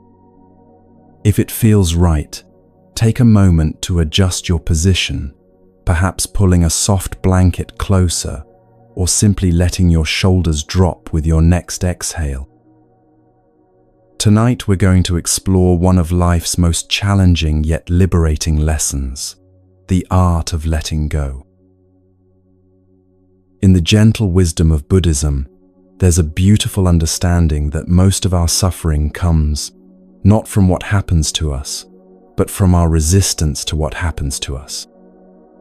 We cling desperately to things we want to stay the same, and we fight against changes we don't want to face. But life, in its infinite wisdom, has a different plan. Everything in existence is constantly changing, constantly flowing, constantly teaching us that peace comes not from controlling life, but from learning to dance with its natural rhythms. The Buddha once said, "Attachment is the root of suffering," but this teaching is often misunderstood. He wasn't suggesting that we should stop caring about people, dreams, or meaningful pursuits. Rather, he was pointing to the difference between love and clinging, between caring and desperate attachment. When we love with an open hand, we can experience deep connection without the constant fear of loss that makes us miserable. Let me share with you a story that captures this truth in the most tender way. In a small village in ancient Japan, there lived an elderly woman named Grandmother Hana, who was beloved by everyone for her serene wisdom and gentle smile. People would travel from neighboring villages just to sit with her and feel the peace that seemed to radiate from her very being. Children would gather around her in the evenings to hear her stories, and troubled adults would seek her counsel during difficult times. What made Grandmother Hana so special was not that her life had been easy, quite the opposite. She had lost her husband in a war, raised 3 children alone through years of poverty, and survived famines, floods, and countless other hardships. Yet somehow, each difficulty had only deepened her compassion and strengthened her inner peace. She had learned something precious that most people spend their whole lives seeking: how to hold life lightly while loving it deeply. One day, a young mother named Keiko came to Grandmother Hana in terrible distress. Her 5-year-old daughter, little Sakura, had fallen gravely ill, and despite the efforts of all the healers in the region, the child was not improving. Keiko wept as she spoke, her words tumbling out between sobs. "Grandmother Hana, I cannot bear the thought of losing my precious daughter. She is my whole world, my reason for living. I lie awake at night, imagining life without her, and the pain is unbearable. Please, tell me what I must do to save her. I would give anything, do anything, sacrifice everything if it would make her well." Grandmother Hana listened with infinite compassion, her old hands gently holding Keiko's trembling ones. She could feel the young mother's anguish, as if it were her own, remembering her own moments of desperate fear when her children were small. When Keiko finished speaking, Hana was quiet for a long moment, her eyes soft with understanding. Finally, she spoke in a voice as gentle as morning mist. "My dear child, come with me to my garden. There is something I want to show you that might bring you peace." Together, they walked to the back of Hana's simple house, where a beautiful garden flourished despite the late autumn season. The garden was clearly tended with great love. Stone pathways wound between carefully placed plants. A small pond reflected the changing sky, and flowering bushes provided spots of color even in the fading season. Hana led Keiko to a magnificent cherry tree that stood at the center of the garden, its branches now bare except for a few late-falling leaves that clung stubbornly to the twigs. Do you see this tree?" Hana asked gently, placing her weathered hand on the smooth bark. "I planted it the year my first child was born, 40 years ago.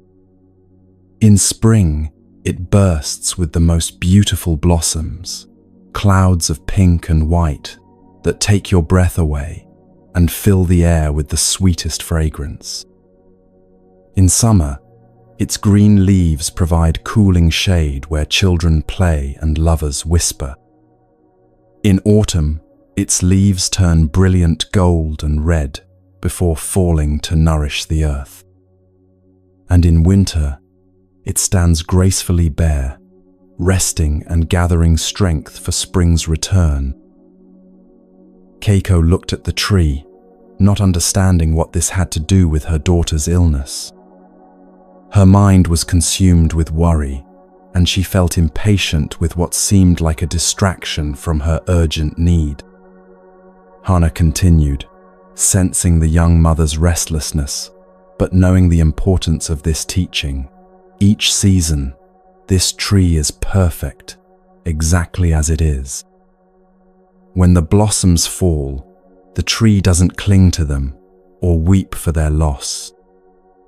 When the leaves change color and drop, the tree doesn't resist the transformation or fight against the natural order. It understands something that we humans often forget, that beauty lies not in permanence, but in the graceful acceptance of life's natural cycles. "But grandmother," Keiko protested, her voice breaking with desperation, "my daughter is not a tree. She is my baby, my heart walking around outside my body. How can I accept that she might be taken from me? How can I just stand by and watch her suffer? What kind of mother would I be if I simply accepted this?" Tears streamed down her face as she spoke, and her whole body shook with the force of her grief. Hana's eyes filled with the deepest compassion, remembering her own moments of helpless terror when her children faced danger. She drew Keiko into a gentle embrace, letting the young mother cry against her shoulder. "Sweet Keiko," she whispered, "I am not asking you to give up hope or stop fighting for your daughter's health. Do everything in your power to help her heal. Seek the best healers. Try every treatment. Pray to whatever gods bring you comfort. But I am asking you to consider this.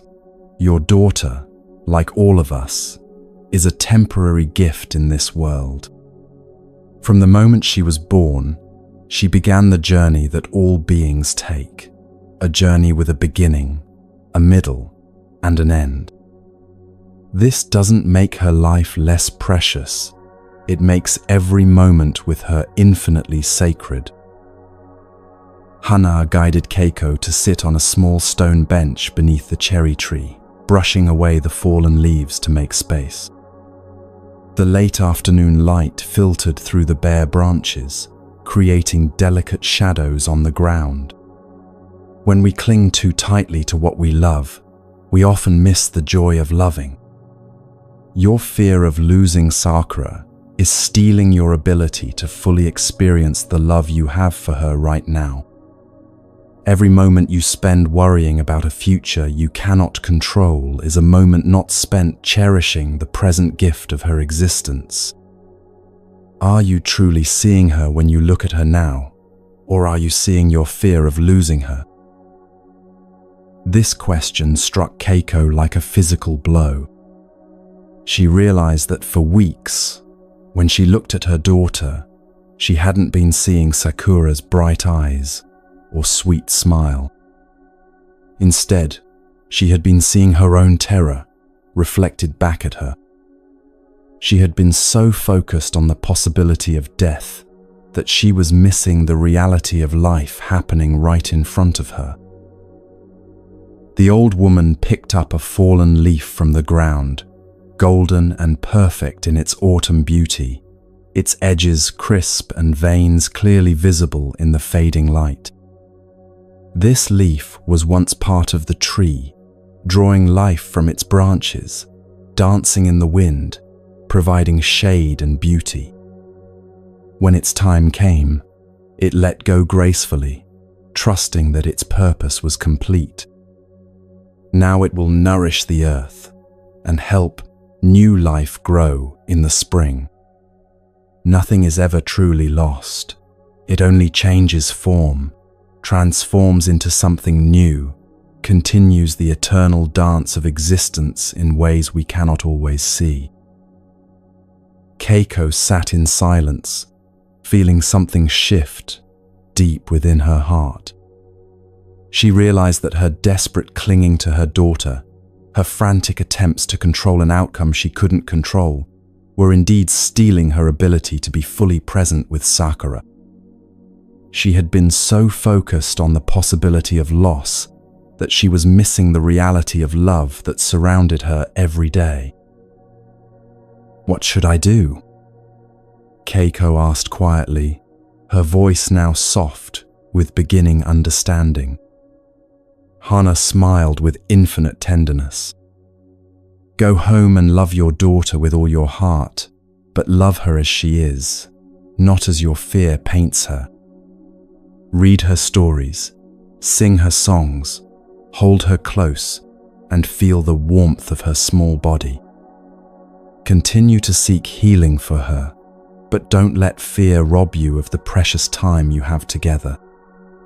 And if the time comes when you must let her go, do so with the same grace as this tree releasing its leaves, with love, gratitude, and trust in the natural order of things that connects us all."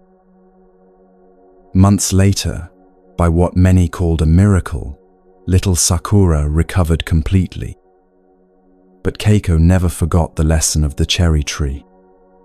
She learned to love her daughter fully, while holding that love lightly, cherishing each day without being paralyzed by fear of future loss.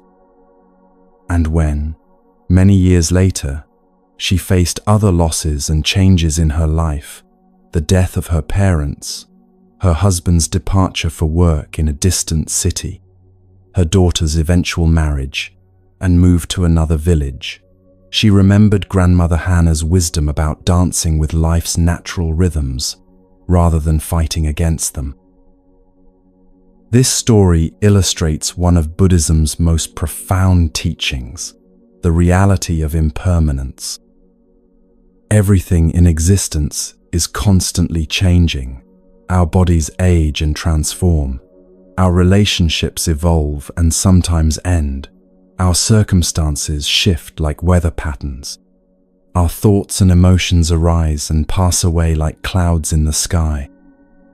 This isn't a problem to be solved, but a fundamental characteristic of life, to be accepted and even celebrated. The Buddha taught that recognizing impermanence is actually liberating, not depressing. When we truly understand that everything changes, we stop wasting enormous amounts of energy trying to freeze life in perfect moments. We stop living in constant terror of future loss and start appreciating the precious gift of what we have right now. We learn to love fully while holding lightly, to care deeply while accepting uncertainty. In our modern world, we're often taught to believe the opposite. We're encouraged to seek security, permanence, guarantees in every aspect of our lives. We buy insurance policies for every possible disaster, make detailed 5-year plans, and try to control every variable in our existence. While some planning and preparation are wise and necessary, the illusion that we can control outcomes often creates more anxiety than comfort. We exhaust ourselves trying to build walls against change, not realizing that the walls themselves become prisons. Think about your own experience for a moment. How much of your daily worry and stress comes from trying to control things that are ultimately beyond your control? How much energy do you spend fighting against changes that are already happening or have already happened?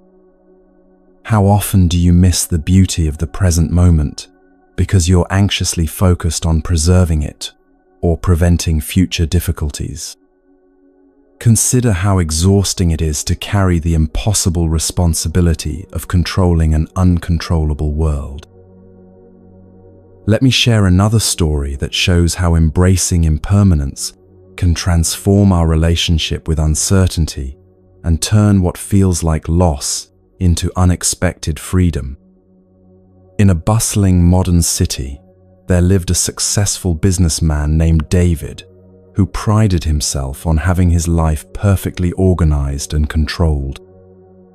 He had detailed plans for his career advancement, his financial investments, his family life, and even his retirement decades in the future.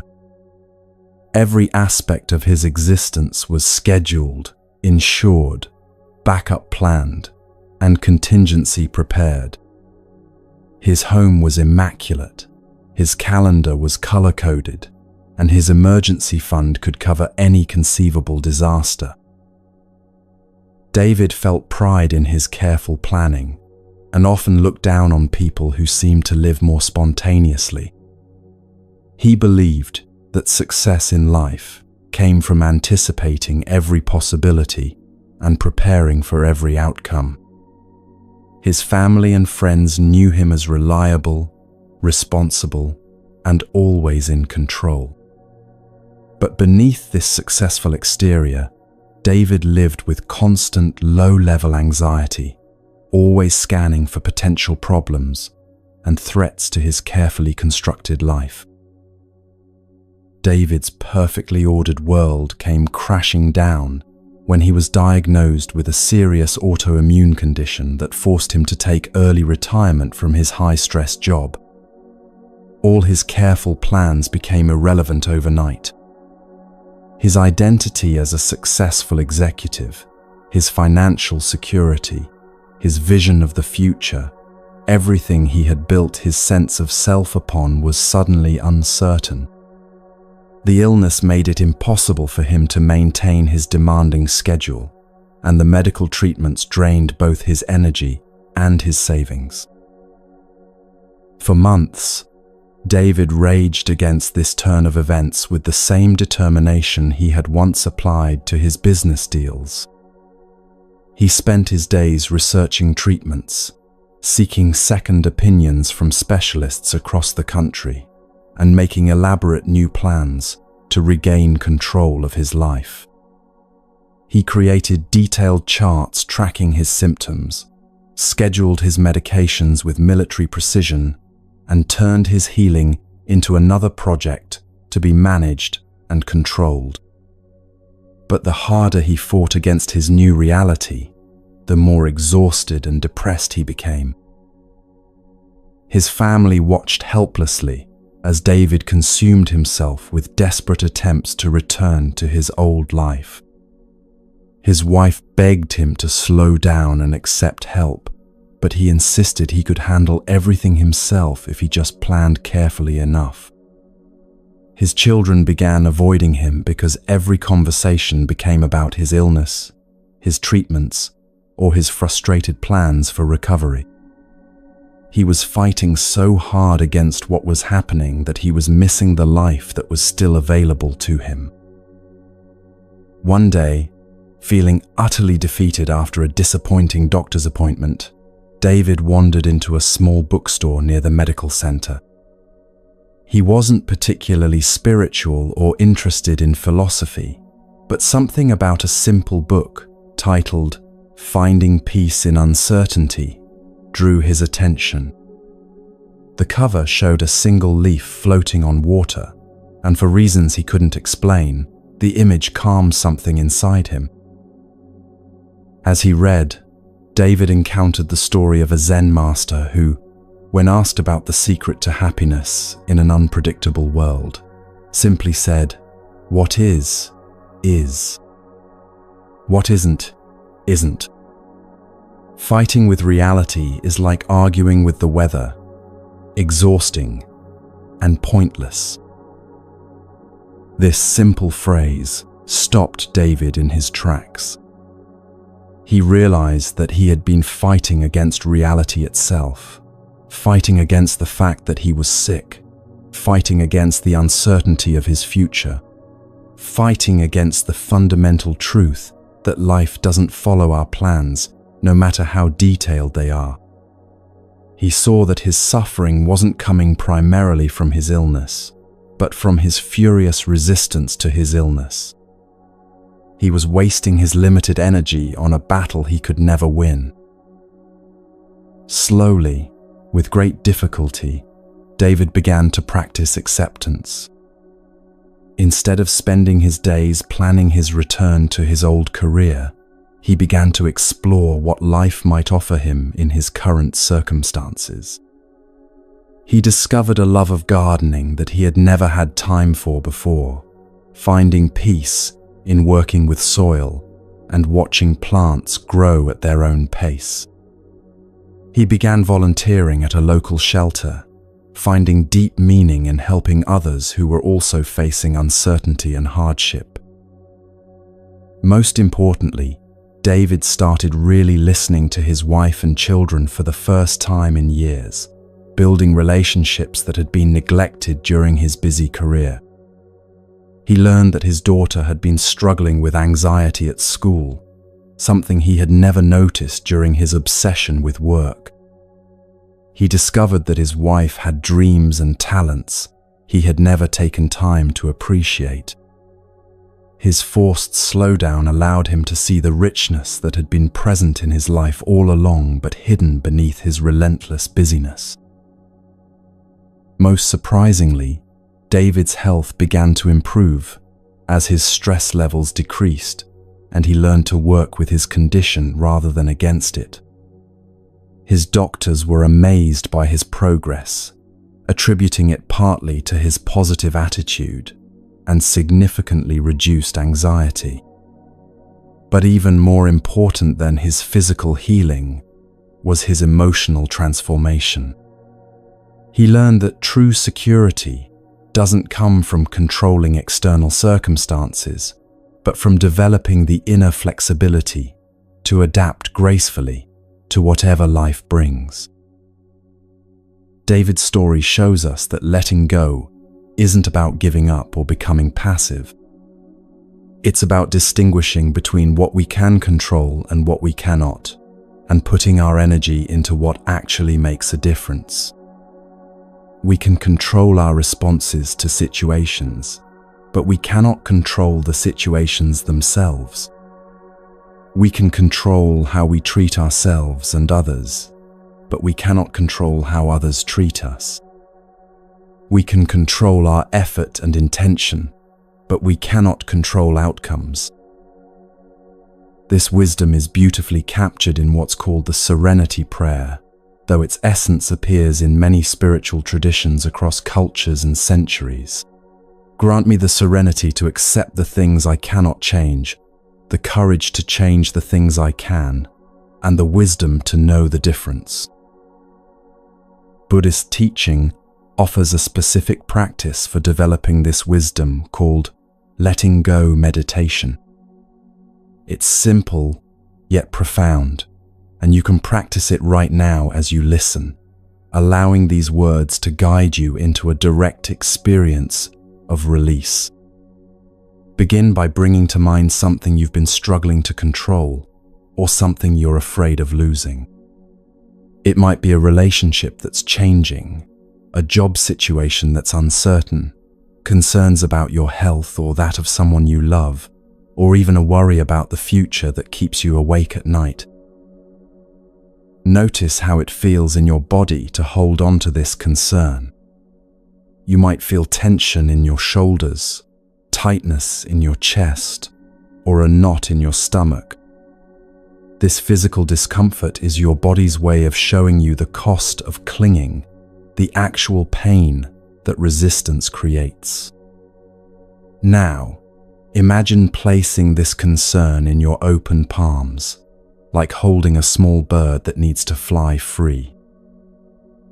Take a deep breath and, As you exhale slowly and completely, visualize opening your hands and allowing the bird to fly free. You're not abandoning your care or concern, but you're releasing your desperate need to control the outcome. You might say to yourself, I care about this deeply, and I release my need to control it. I will do what I can with love and wisdom, and trust life to handle the rest. Notice how your body feels after this visualization. Many people experience a sense of lightness, relief, or expansion. This is what it feels like to hold things lightly rather than gripping them tightly. You still care, but you're no longer carrying the impossible burden of trying to control uncontrollable outcomes. The practice of letting go extends to our emotions as well. One of the most liberating discoveries in Buddhist psychology is that emotions, like everything else in existence, are impermanent. No matter how intense an emotion feels in the moment, no matter how convinced you are that it will last forever, it will change and transform. Sadness will lift, anger will cool, fear will pass, anxiety will ease, and even joy will transform into something else. This understanding can be tremendously comforting when you're in the midst of difficult feelings. Understanding this doesn't mean we should suppress our emotions or pretend they don't matter. Rather, it means we can experience them fully without being overwhelmed by them or believing they define us. We can feel sad without believing we'll never be happy again. We can feel angry without being consumed by rage. We can feel afraid without being paralyzed by terror. We can experience anxiety without believing something is fundamentally wrong with us. Here's a gentle practice for working with difficult emotions that arise in your daily life. The next time you're experiencing something challenging, anxiety about the future, sadness about a loss, anger at an injustice, or frustration with circumstances, try this compassionate approach. First, notice the emotion without immediately trying to fix it, push it away, or judge yourself for having it. You might say to yourself, "Oh, there's anxiety arising," or "I notice sadness is here right now," or "Anger is moving through me." Next, remind yourself that this emotion is temporary. This feeling is here now, but it will change. Like all emotions, it has arisen and it will pass away. I don't need to hold on to it or push it away. I can simply let it be here while it's here. Then, instead of fighting the emotion or being swept away by it, breathe with it gently. Imagine your breath flowing around the emotion, not trying to dissolve it, but simply keeping it company with kindness. Finally, offer yourself the same compassion you would give to a beloved friend experiencing the same difficulty. This is hard right now, and that's okay. It's natural and human to feel this way given what I'm going through. May I be kind to myself in this moment. May I treat myself with the same tenderness I would show to someone I love. This approach transforms your relationship with difficult emotions from one of resistance and struggle to one of acceptance and self-compassion. You're not trying to feel better immediately, but you're creating the conditions that allow natural healing to occur. Like David learning to work with his illness rather than against it, you're learning to work with your emotions rather than exhaust yourself fighting them. The art of letting go also applies to our thoughts and mental patterns that no longer serve us. Many of us carry stories about ourselves and our lives, that have become prison walls rather than helpful guides. We might cling to identity labels that limit our growth and possibilities. I'm not good at relationships. I'm always anxious. I'm not creative. I'm too old to change. Or, I'm not the kind of person who can be happy. But these stories about ourselves are just thoughts, and thoughts can change when we stop believing them completely. Buddhist teaching encourages us to hold our self-concepts lightly, recognizing them as mental constructions rather than ultimate truths. You are not your thoughts about yourself. You are not your past mistakes or your future fears. You are not even your current circumstances. You are the aware presence that observes all these mental phenomena arising and passing away like clouds in the vast sky of consciousness. This awareness is vast, spacious, and unlimited by the small stories the mind creates. Let me share one final story that illustrates the profound freedom that comes from truly understanding impermanence and learning to let life flow through us rather than around us. In ancient China, there lived a farmer whose life seemed to be an endless series of changes, some that others called fortunate, and some that others called tragic. This farmer had learned something that made him different from his neighbors. He never got caught up in judging events as simply good or bad. When his prized horse ran away one morning, his neighbors gathered around him saying, "Oh, how terrible this is. You've lost your most valuable possession. What bad luck has befallen you?" The farmer listened to their sympathy and simply replied, "Maybe. We'll see." The next day, the horse returned with several wild horses following behind. The neighbors exclaimed with excitement, "How wonderful! Now you have many horses instead of just one. What incredible good fortune!" Again, the farmer's response remained calm and measured, "Maybe. We'll see." When his son tried to tame one of the wild horses and broke his leg in the process, the neighbors lamented loudly, "How awful this is! Your son is injured and cannot help with the farming. What a disaster!" The farmer's response remained the same, "Maybe. We'll see." When war broke out and all the young men in the village were conscripted to fight, except his son, who couldn't serve due to his broken leg, the neighbors celebrated the farmer's good fortune. "How lucky you are that your son cannot go to war. He will be safe, while others face danger. What a blessing this injury turned out to be." Once again, the wise farmer simply said, "Maybe. We'll see." The story continues endlessly, each apparent blessing becoming a complication, each seeming disaster opening unexpected possibilities. But the farmer understood something profound that allowed him to remain peaceful through all these changes. Life is too complex and interconnected for us to judge any single event as purely good or bad. What appears to be a disaster today might lead to unexpected blessings tomorrow. What seems like good fortune now might create challenges later.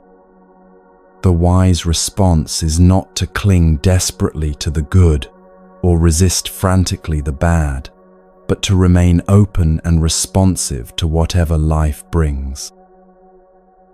This doesn't mean the farmer was indifferent or emotionally disconnected. He undoubtedly felt concern when his horse ran away, and joy when it returned with companions. He probably worried about his injured son and felt relief when the boy was spared from war. But he held all these experiences lightly, understanding that each was just one chapter in an ever-unfolding story whose ultimate meaning couldn't be judged from any single page.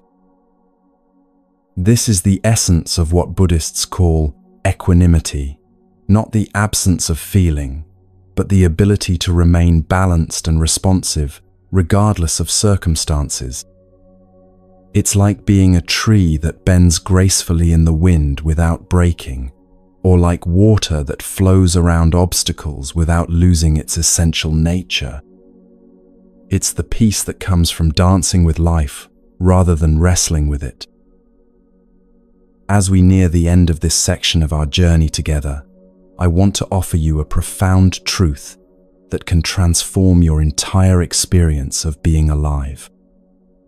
Everything you're clinging to right now, your possessions, your relationships, your plans, your identity, your problems, even your beliefs about what your life should look like, you will eventually have to let go of anyway. This isn't morbid or depressing. It's the most liberating truth you can embrace. When you truly understand this, you can begin to love more fully, live more freely, and find peace in the midst of life's constant changes. The invitation is not to love less or care less, but to love and care with an open hand.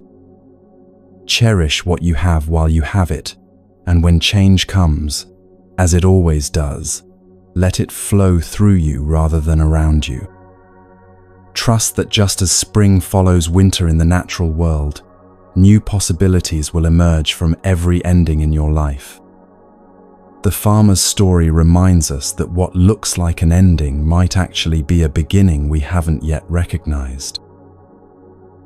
Tonight, as you prepare for sleep, you might practice letting go of the day that's ending. Release any mistakes or regrets, any unfinished business or unresolved concerns. Let the day dissolve into memory, trusting that whatever needs to be carried forward will naturally arise when needed.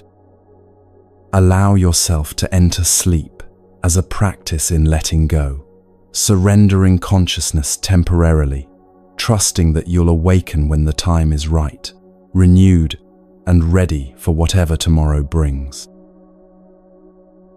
In this spirit of gentle release, may you rest peacefully in the understanding that letting go is not about losing what you love, but about loving so fully that you can hold everything lightly. May you find freedom in uncertainty and peace in the constant flow of change. And may your dreams tonight carry you into the deep rest that comes when we stop fighting life and start dancing with it instead.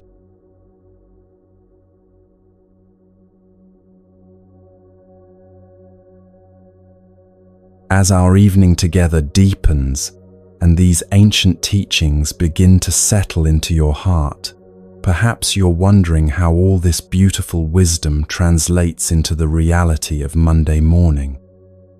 How do you carry the peace we've discovered tonight into a world of deadlines, difficult conversations, traffic jams, and endless responsibilities?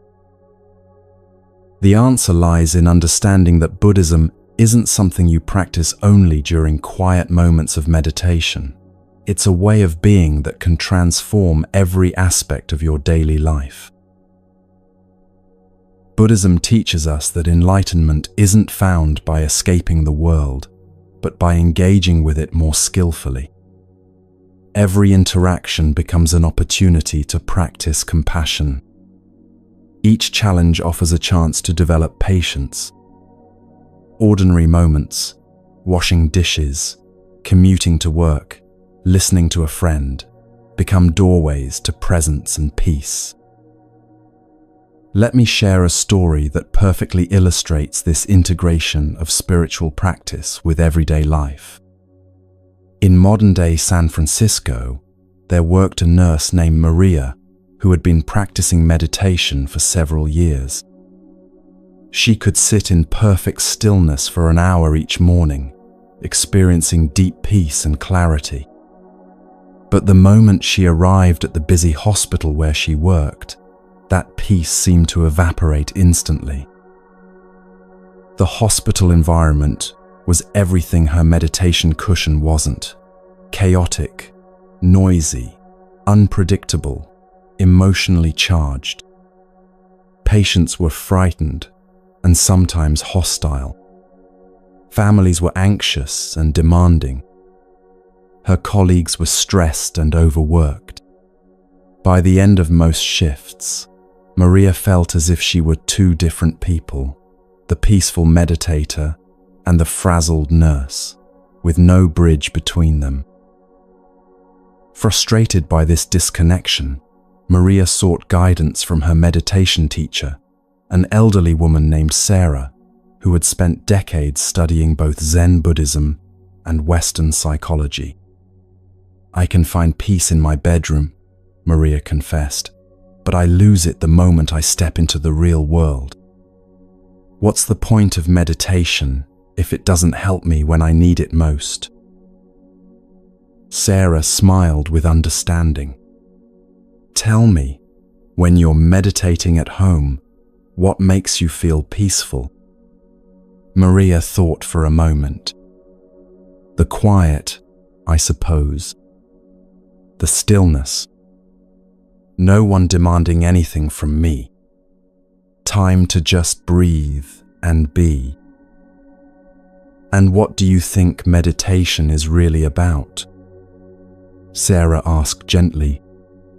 "Is it about the external conditions, or is it about something you cultivate within yourself?"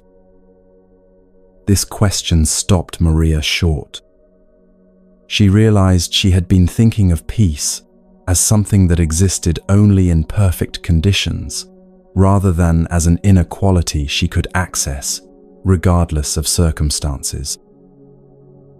Sarah continued, "The hospital is actually a perfect place to practice Buddhism. Every patient offers you an opportunity to practice compassion. Every stressful moment is a chance to return to your breath. Every difficult colleague teaches you patience. The chaos isn't the enemy of your practice. It's the gymnasium where your practice gets stronger."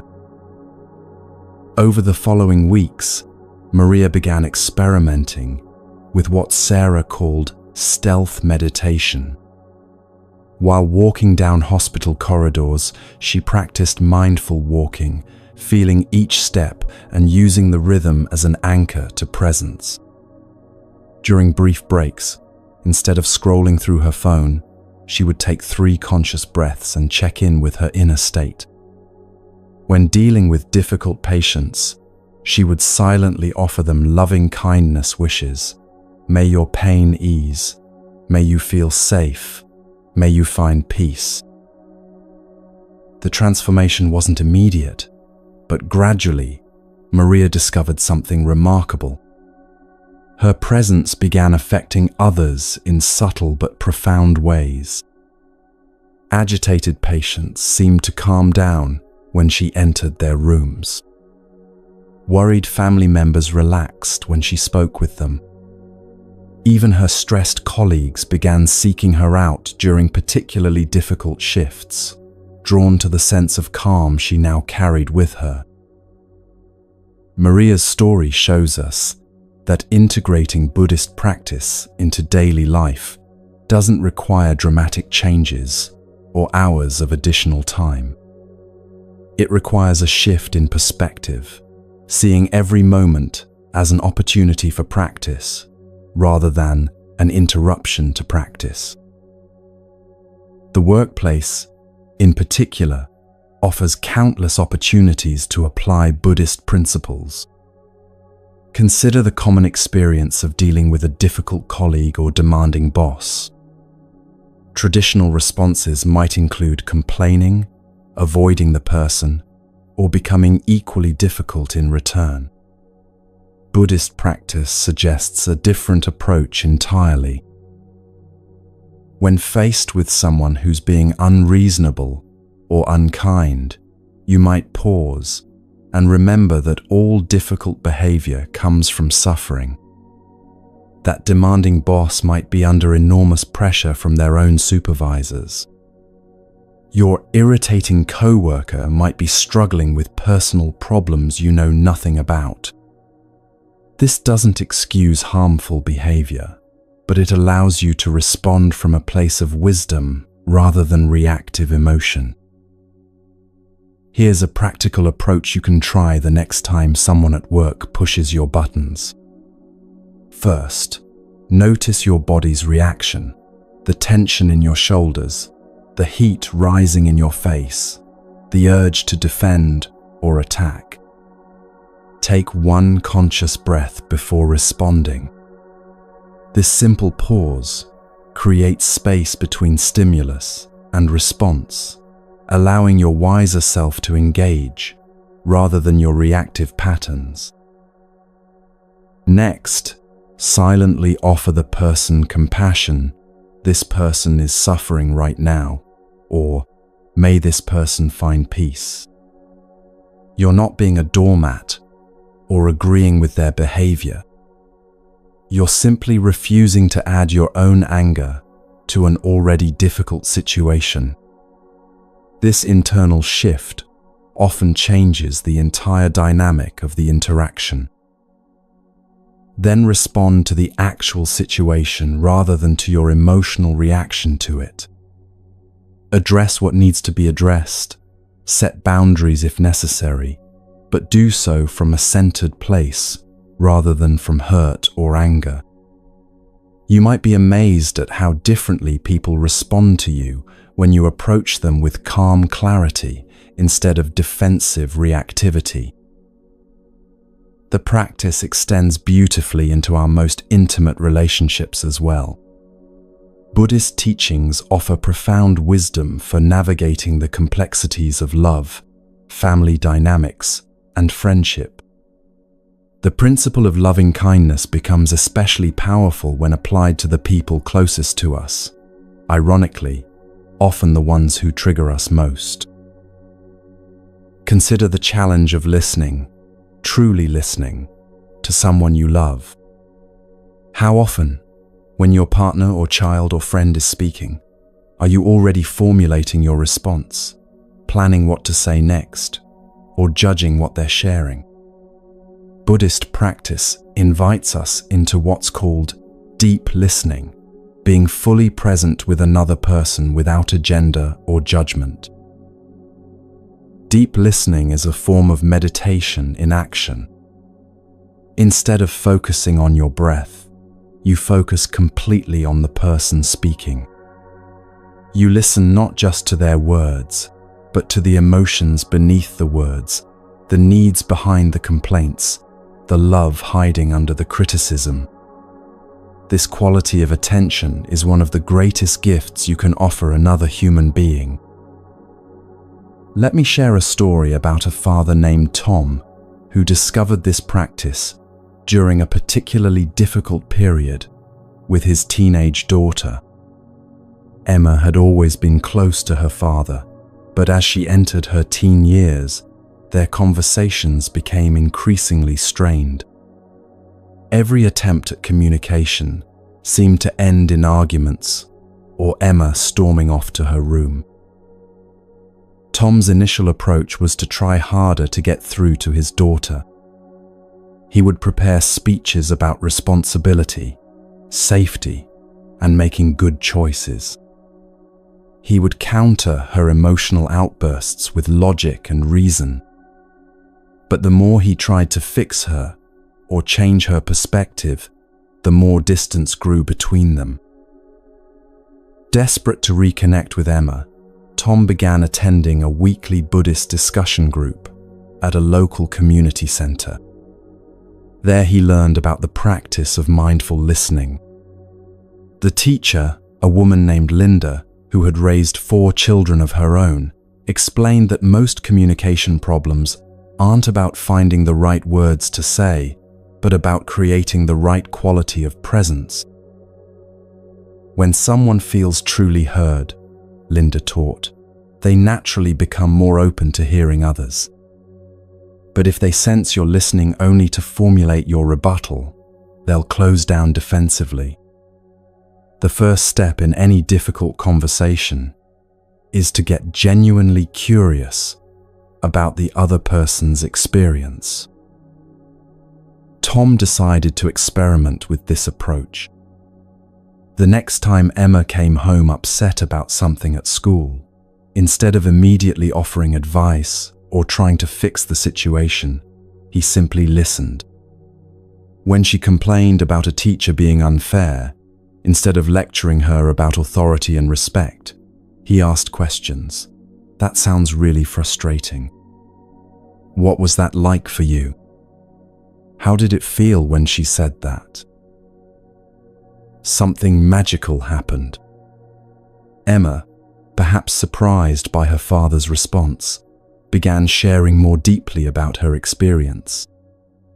She talked about feeling invisible in class, about the pressure to fit in with certain groups, about her fears that she wasn't smart enough for the advanced classes she was taking.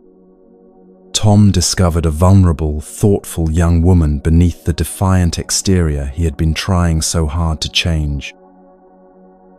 This shift in Tom's approach didn't solve all their problems immediately. Emma was still a teenager dealing with all the normal challenges of adolescence. But their relationship transformed because Tom learned to meet his daughter where she was rather than where he thought she should be. He practiced what Buddhists call unconditional positive regard, loving someone as they are, not as you wish they were. This principle of accepting people as they are while still holding space for growth applies to all our relationships. It doesn't mean being passive or failing to set appropriate boundaries. Rather, it means recognizing that lasting change comes from acceptance and love, not from pressure and criticism.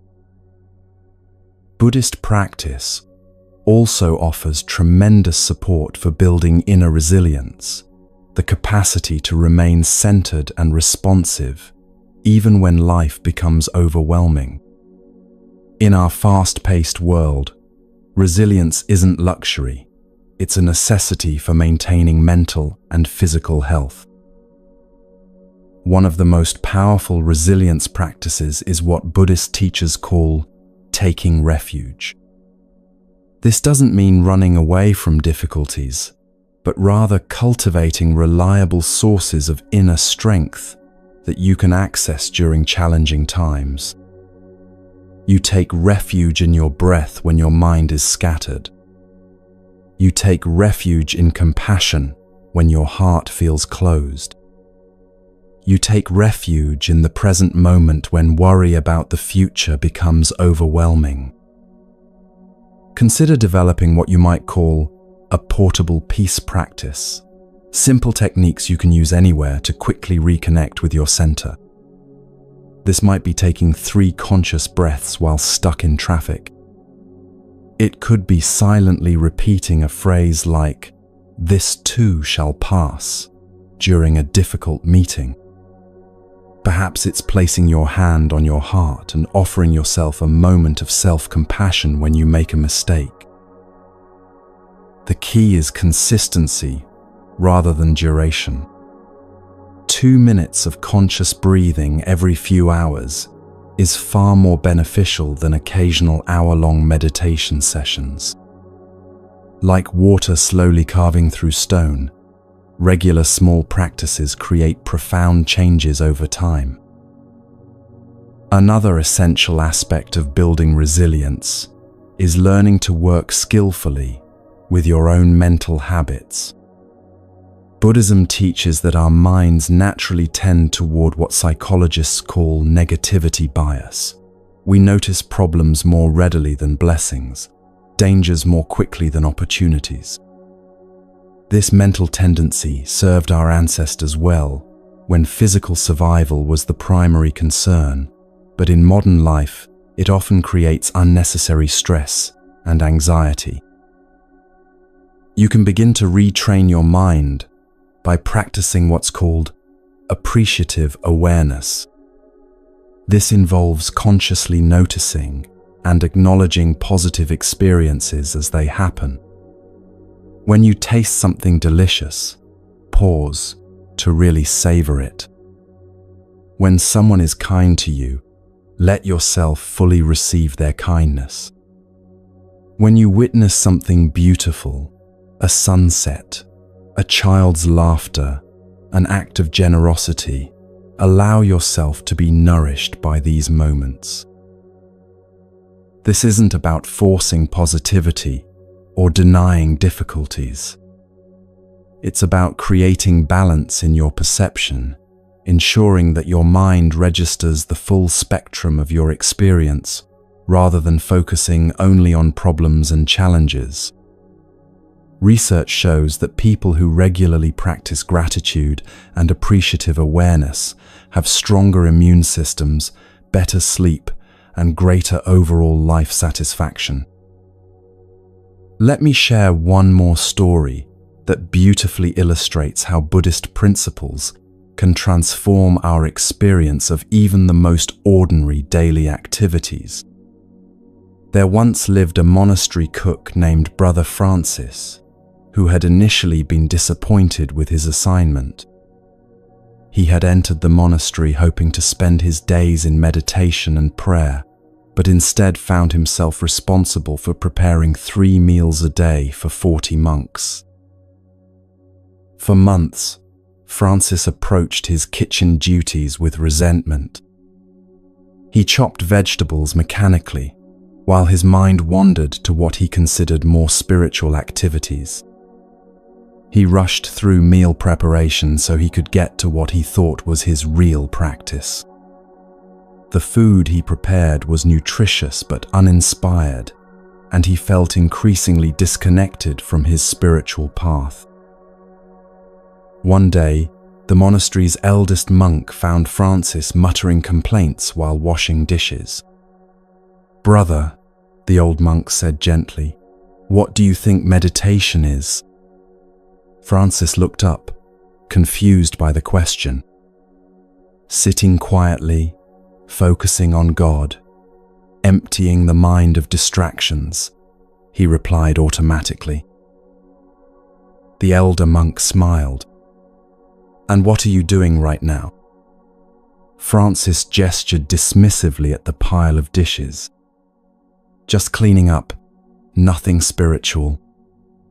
Just mundane kitchen work that keeps me from my real practice."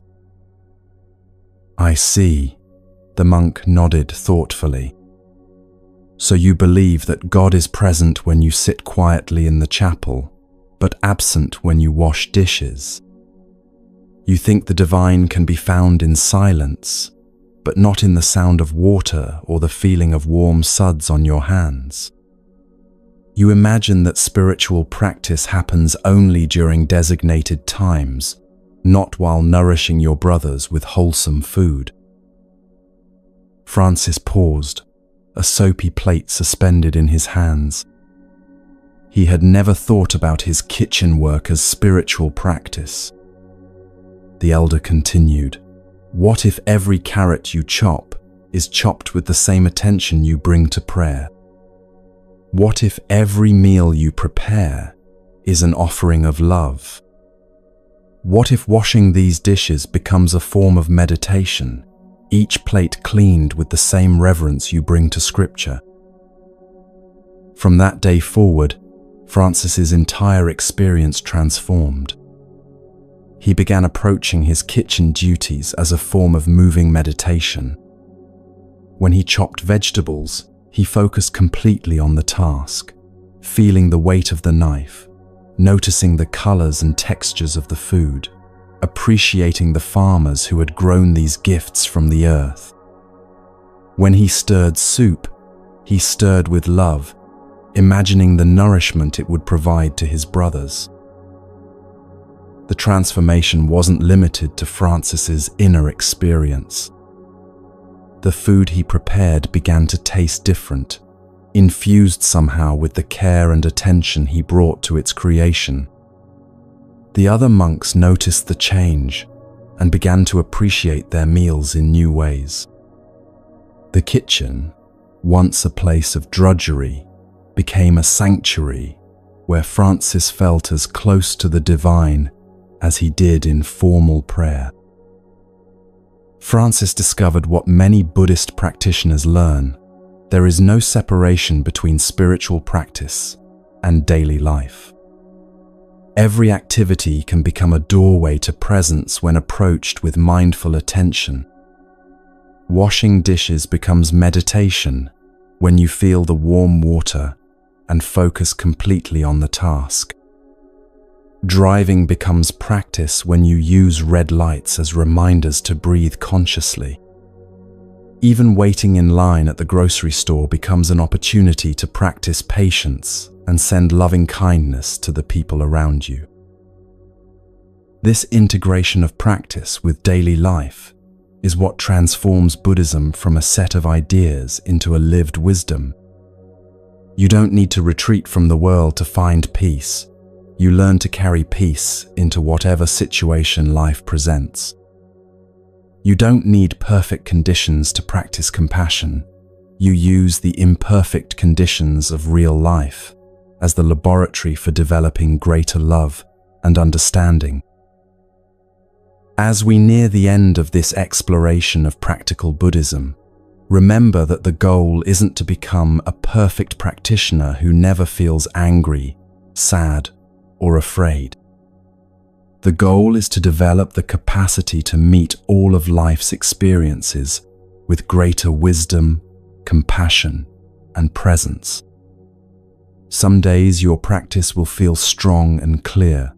Other days you'll forget everything we've discussed tonight and react from old patterns of stress and reactivity. Both experiences are part of the path. Buddhism teaches us that awakening isn't a destination we reach, but a quality of engagement we bring to each moment. You're not working towards some future state of enlightenment. You're discovering the peace and wisdom that are available right here, right now, in the midst of your beautifully imperfect human life. Tonight, as you transition toward rest, consider how you might begin integrating these practices into your tomorrow. Perhaps you'll try taking 3 conscious breaths before checking your phone in the morning. Maybe you'll practice deep listening during one conversation. Or possibly you'll approach one routine task, making coffee, brushing your teeth, walking to your car, with the same mindful attention Francis brought to his kitchen work. The invitation is simple. Start where you are. Use what you have.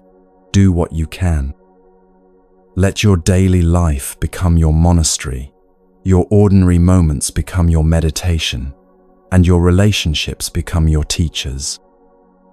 In this way, the peace we've touched tonight can grow and flourish in the rich soil of your everyday experience.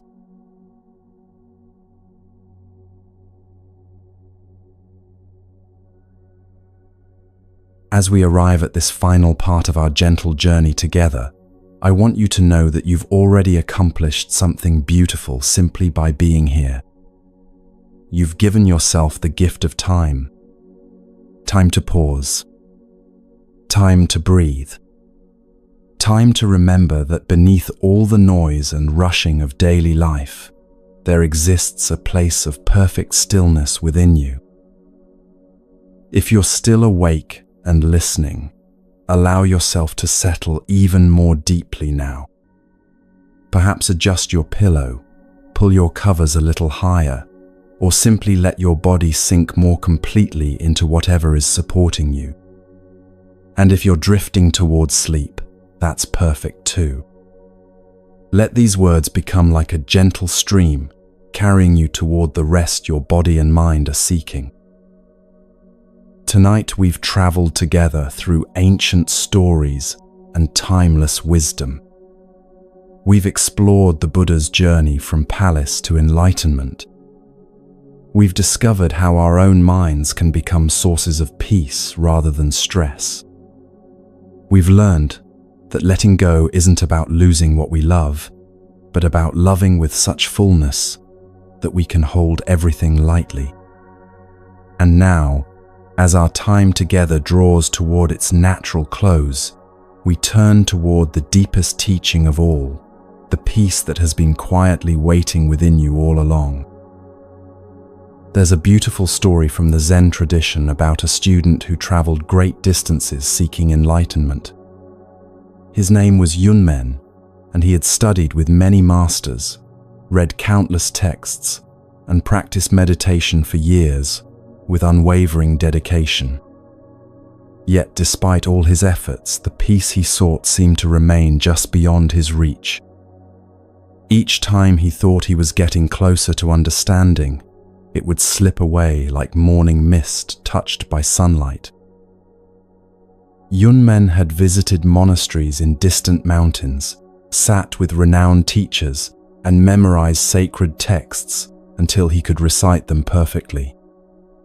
He had practiced sitting meditation until his legs could remain crossed for hours without movement. He had tried walking meditation, chanting meditation, and every other form of practice he encountered. Still, the profound peace that others described remained elusive. As years passed, Yunmen began to feel frustrated and discouraged. He watched other students seem to find what they were seeking, while he continued to struggle. Some nights he would lie awake, wondering if he was simply not capable of the enlightenment he longed for. Perhaps, he thought, some people were naturally spiritual while others were doomed to remain in darkness. Finally, Yunmen decided to visit one last teacher, an old woman known throughout the region for her profound wisdom and gentle manner. She lived alone in a simple cottage on the edge of a forest, spending her days tending a small garden and welcoming seekers who found their way to her door. When Yunmen arrived, exhausted from his long journey and discouraged by his years of seemingly fruitless seeking, he found her sitting quietly on her porch, watching clouds drift slowly across the evening sky. The cottage was humble, but felt somehow sacred. The garden around it bloomed with flowers that seemed to glow in the fading light. There was a quality of stillness about the place that immediately began to calm Yunmen's restless heart. The old woman looked up as he approached, and her eyes held such depth of compassion that he felt seen and accepted in a way he had never experienced before. "Master," he said, bowing respectfully, "I have traveled far to ask you about enlightenment. I have studied and practiced and searched for many years, but I cannot find the peace that others speak of. I'm beginning to wonder if I'm simply not meant for this path. Please, can you tell me where enlightenment can be found?" The old woman looked at him with eyes full of kindness and seemed to consider his question carefully. She could see the sincerity of his seeking and the genuine pain in his heart. Then, instead of speaking immediately, she simply pointed to the sky, where a few early stars were beginning to appear in the deepening twilight. "Do you see those stars?" she asked softly. "Yes," Yunmen replied, puzzled by such a simple question after sharing his years of spiritual struggle. "And can you see the space that holds them?" She continued, her voice gentle and patient. Yunmen looked up again, and suddenly something shifted in his perception. He had been focusing so intently on the stars themselves, those points of light, beautiful and distant, that he had completely overlooked the vast, peaceful darkness that embraced them all. The space wasn't empty. It was full of a quiet presence that made the stars possible. Without that space, there could be no stars, no light, no beauty to contemplate. As this recognition deepened, Yunmen felt something profound occurring within his understanding. The space between the stars wasn't just holding them, it was supporting them, nurturing them, allowing them to shine. It was present everywhere, completely available, asking nothing in return. It had been there all along, so obvious that he had never noticed it. "The space," he murmured, and in that moment, understanding dawned like sunrise after the longest night. He realized that he had been searching for enlightenment as if it were a thing to be grasped, a state to be achieved, a destination to be reached. But enlightenment wasn't the stars of experience. It was the vast, peaceful awareness that held all experiences.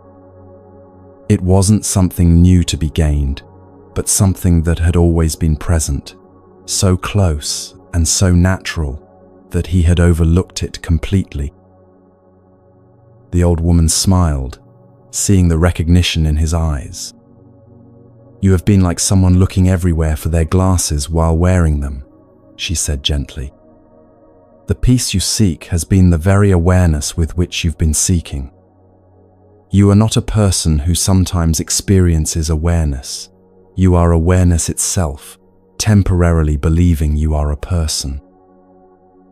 She continued, "All these years, you have been trying to improve yourself, to become more spiritual, to achieve some special state.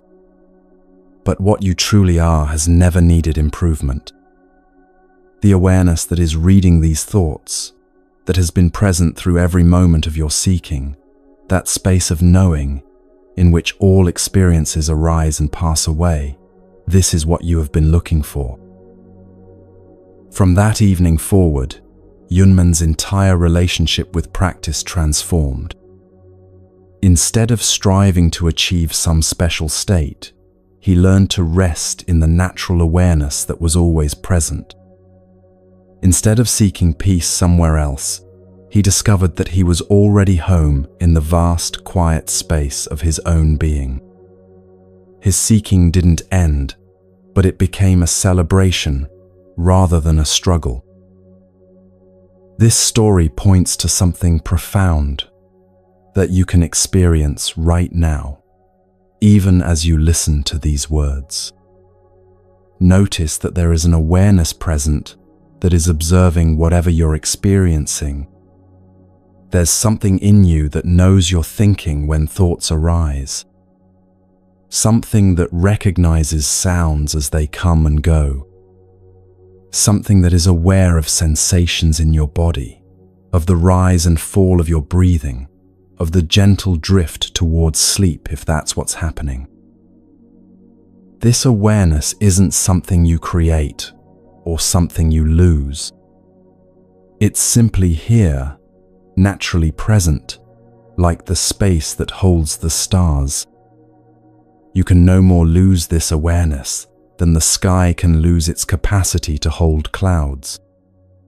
Sometimes the clouds are thick and stormy, times when you feel overwhelmed by thoughts or emotions.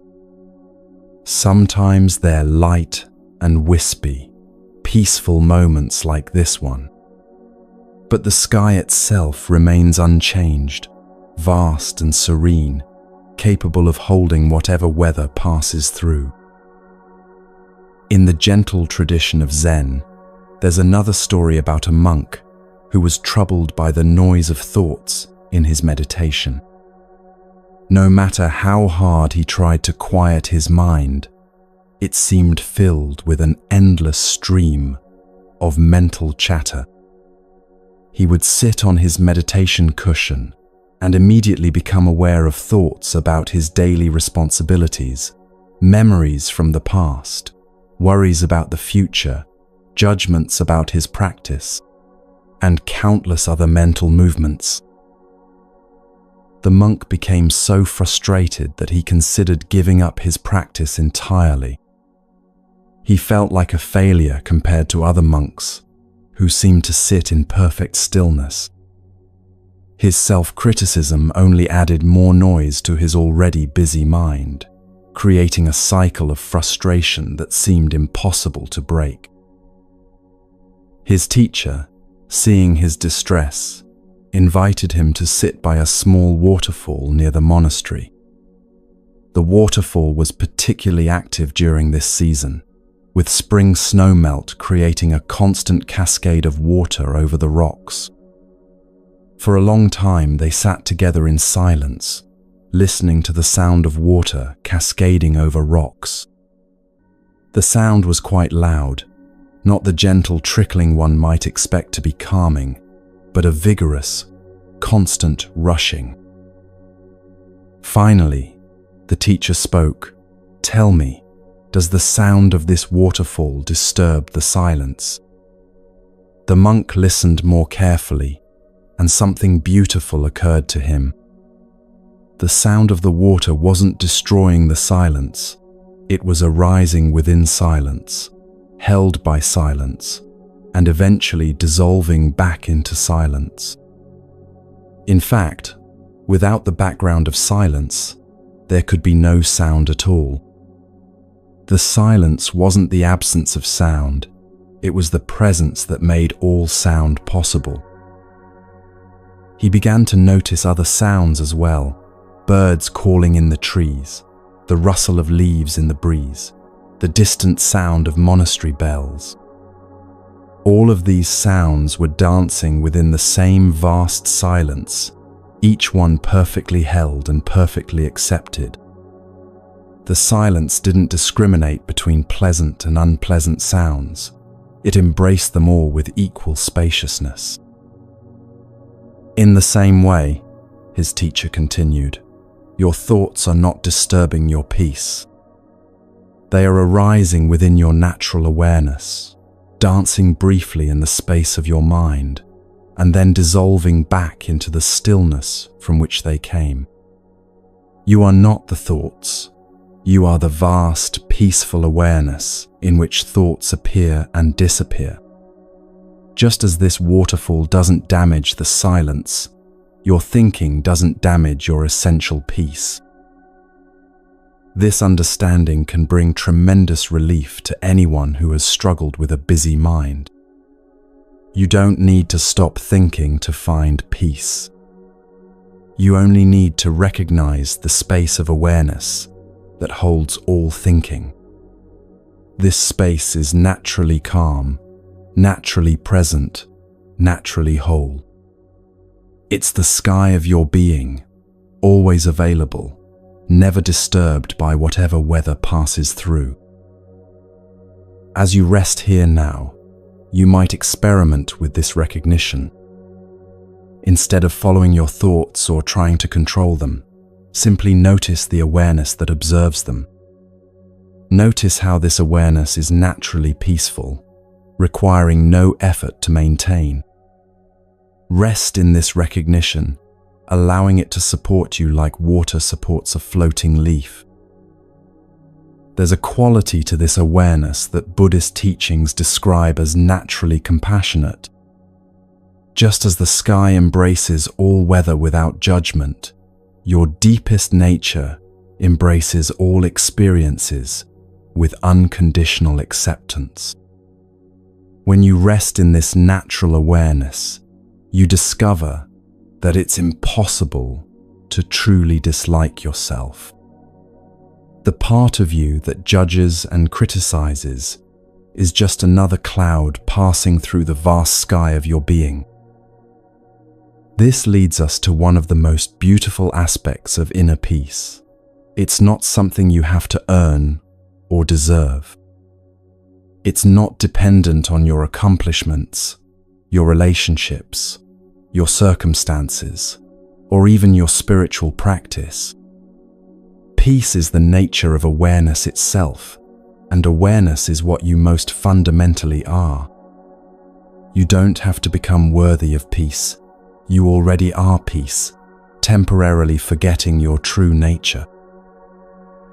In ancient times, there lived a hermit who spent his days in quiet contemplation in a cave high in the mountains. People from the village below would sometimes climb the difficult path to ask him questions about life and suffering. His answers were always simple, but those who truly listened found profound wisdom in his words. The hermit had a way of pointing to truths that were so obvious they were easily overlooked. One day, a wealthy merchant arrived at the hermit's cave, carrying a heavy bag of gold coins. The merchant was well dressed and clearly prosperous, but his face showed the strain of someone who carried heavy burdens despite his material success. "Holy man," the merchant said, breathing heavily from the steep climb, "I will give you all this gold if you can tell me the secret of happiness. I have more money than I can spend, a beautiful home that others envy, a loving family, successful business ventures, yet I feel empty inside. What am I missing? What more do I need to find peace?"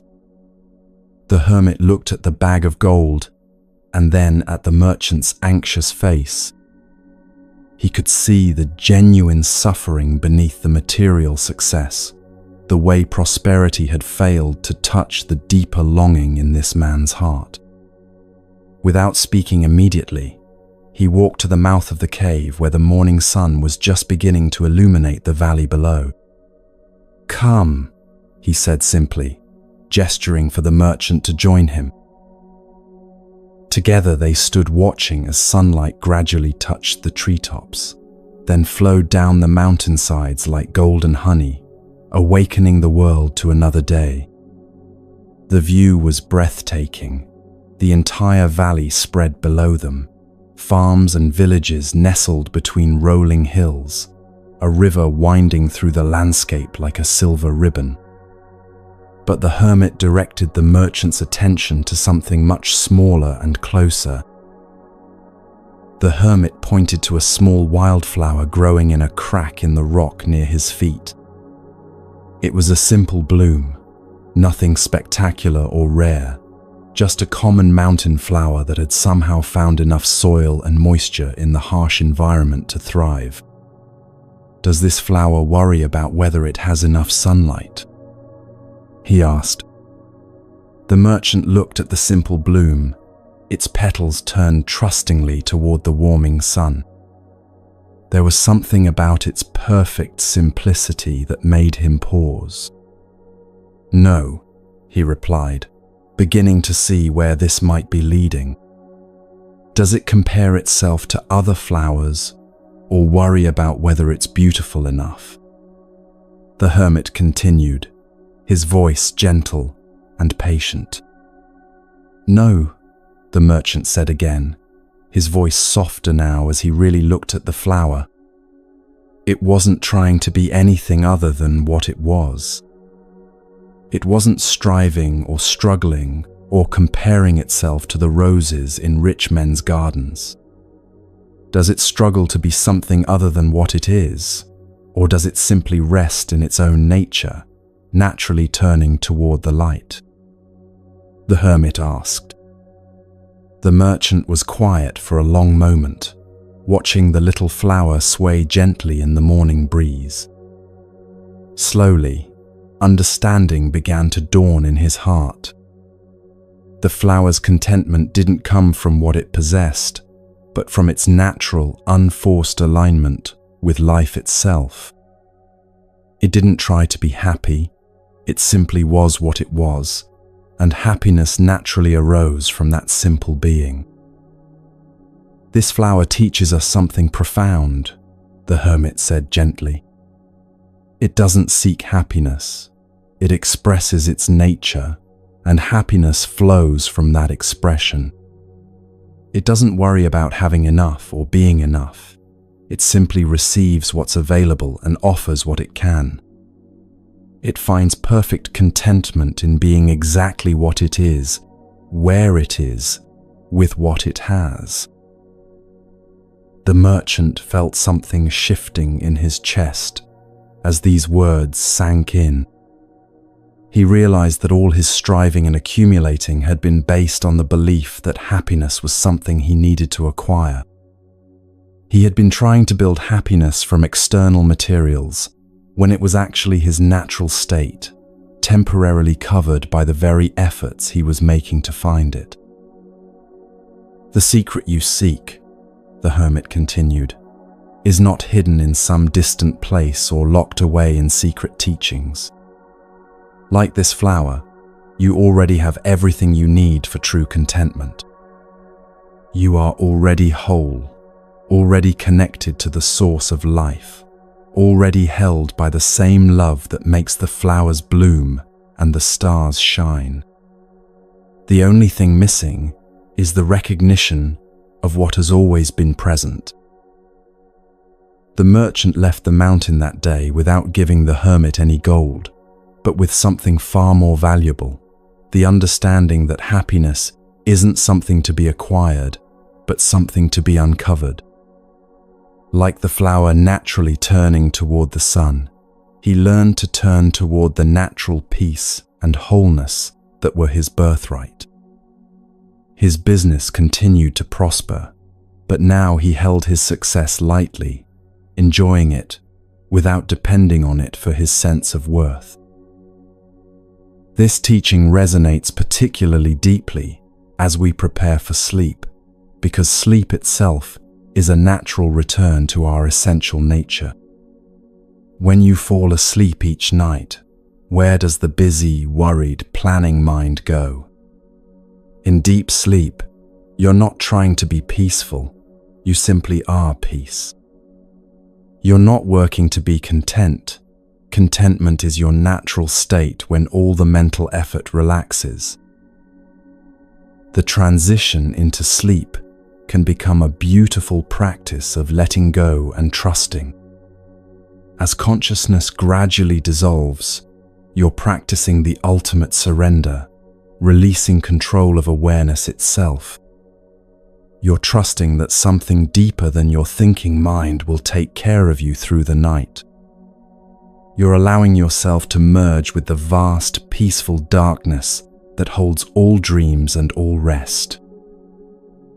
Tonight, as you feel yourself naturally drifting towards sleep, you might sense this deeper dimension of yourself.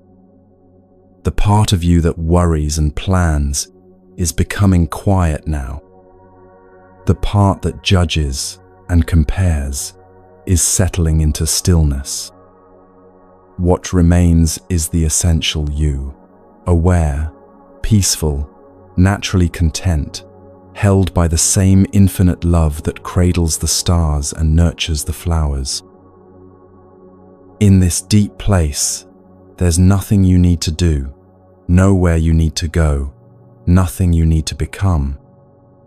You can rest completely in the understanding that you are already whole, already perfect in your imperfection, already home in the vast space of your own being.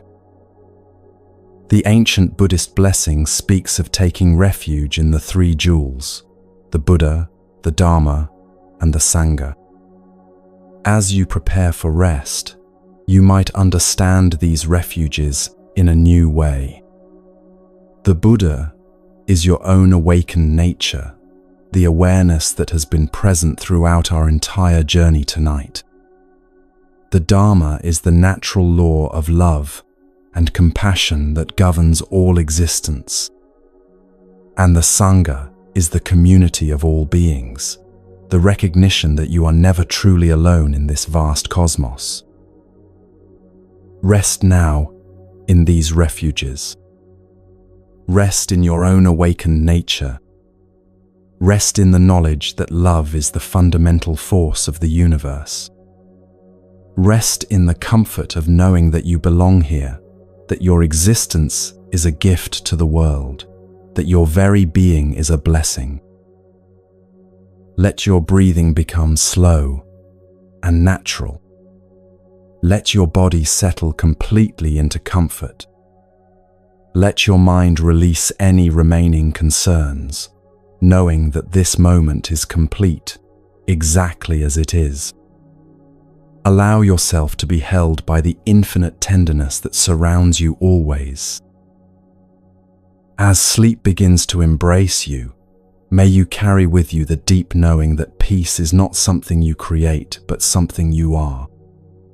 May you rest in the understanding that love is your true nature, and that this love extends to all beings everywhere. May your dreams be gentle, and your rest be profound. And when you wake tomorrow, may you remember that the peace we've touched tonight is always available, as close as your next breath, as natural as the sky, as reliable as the love that holds the entire universe in perfect, eternal embrace. Rest well, dear friend. You are safe. You are loved. You are home.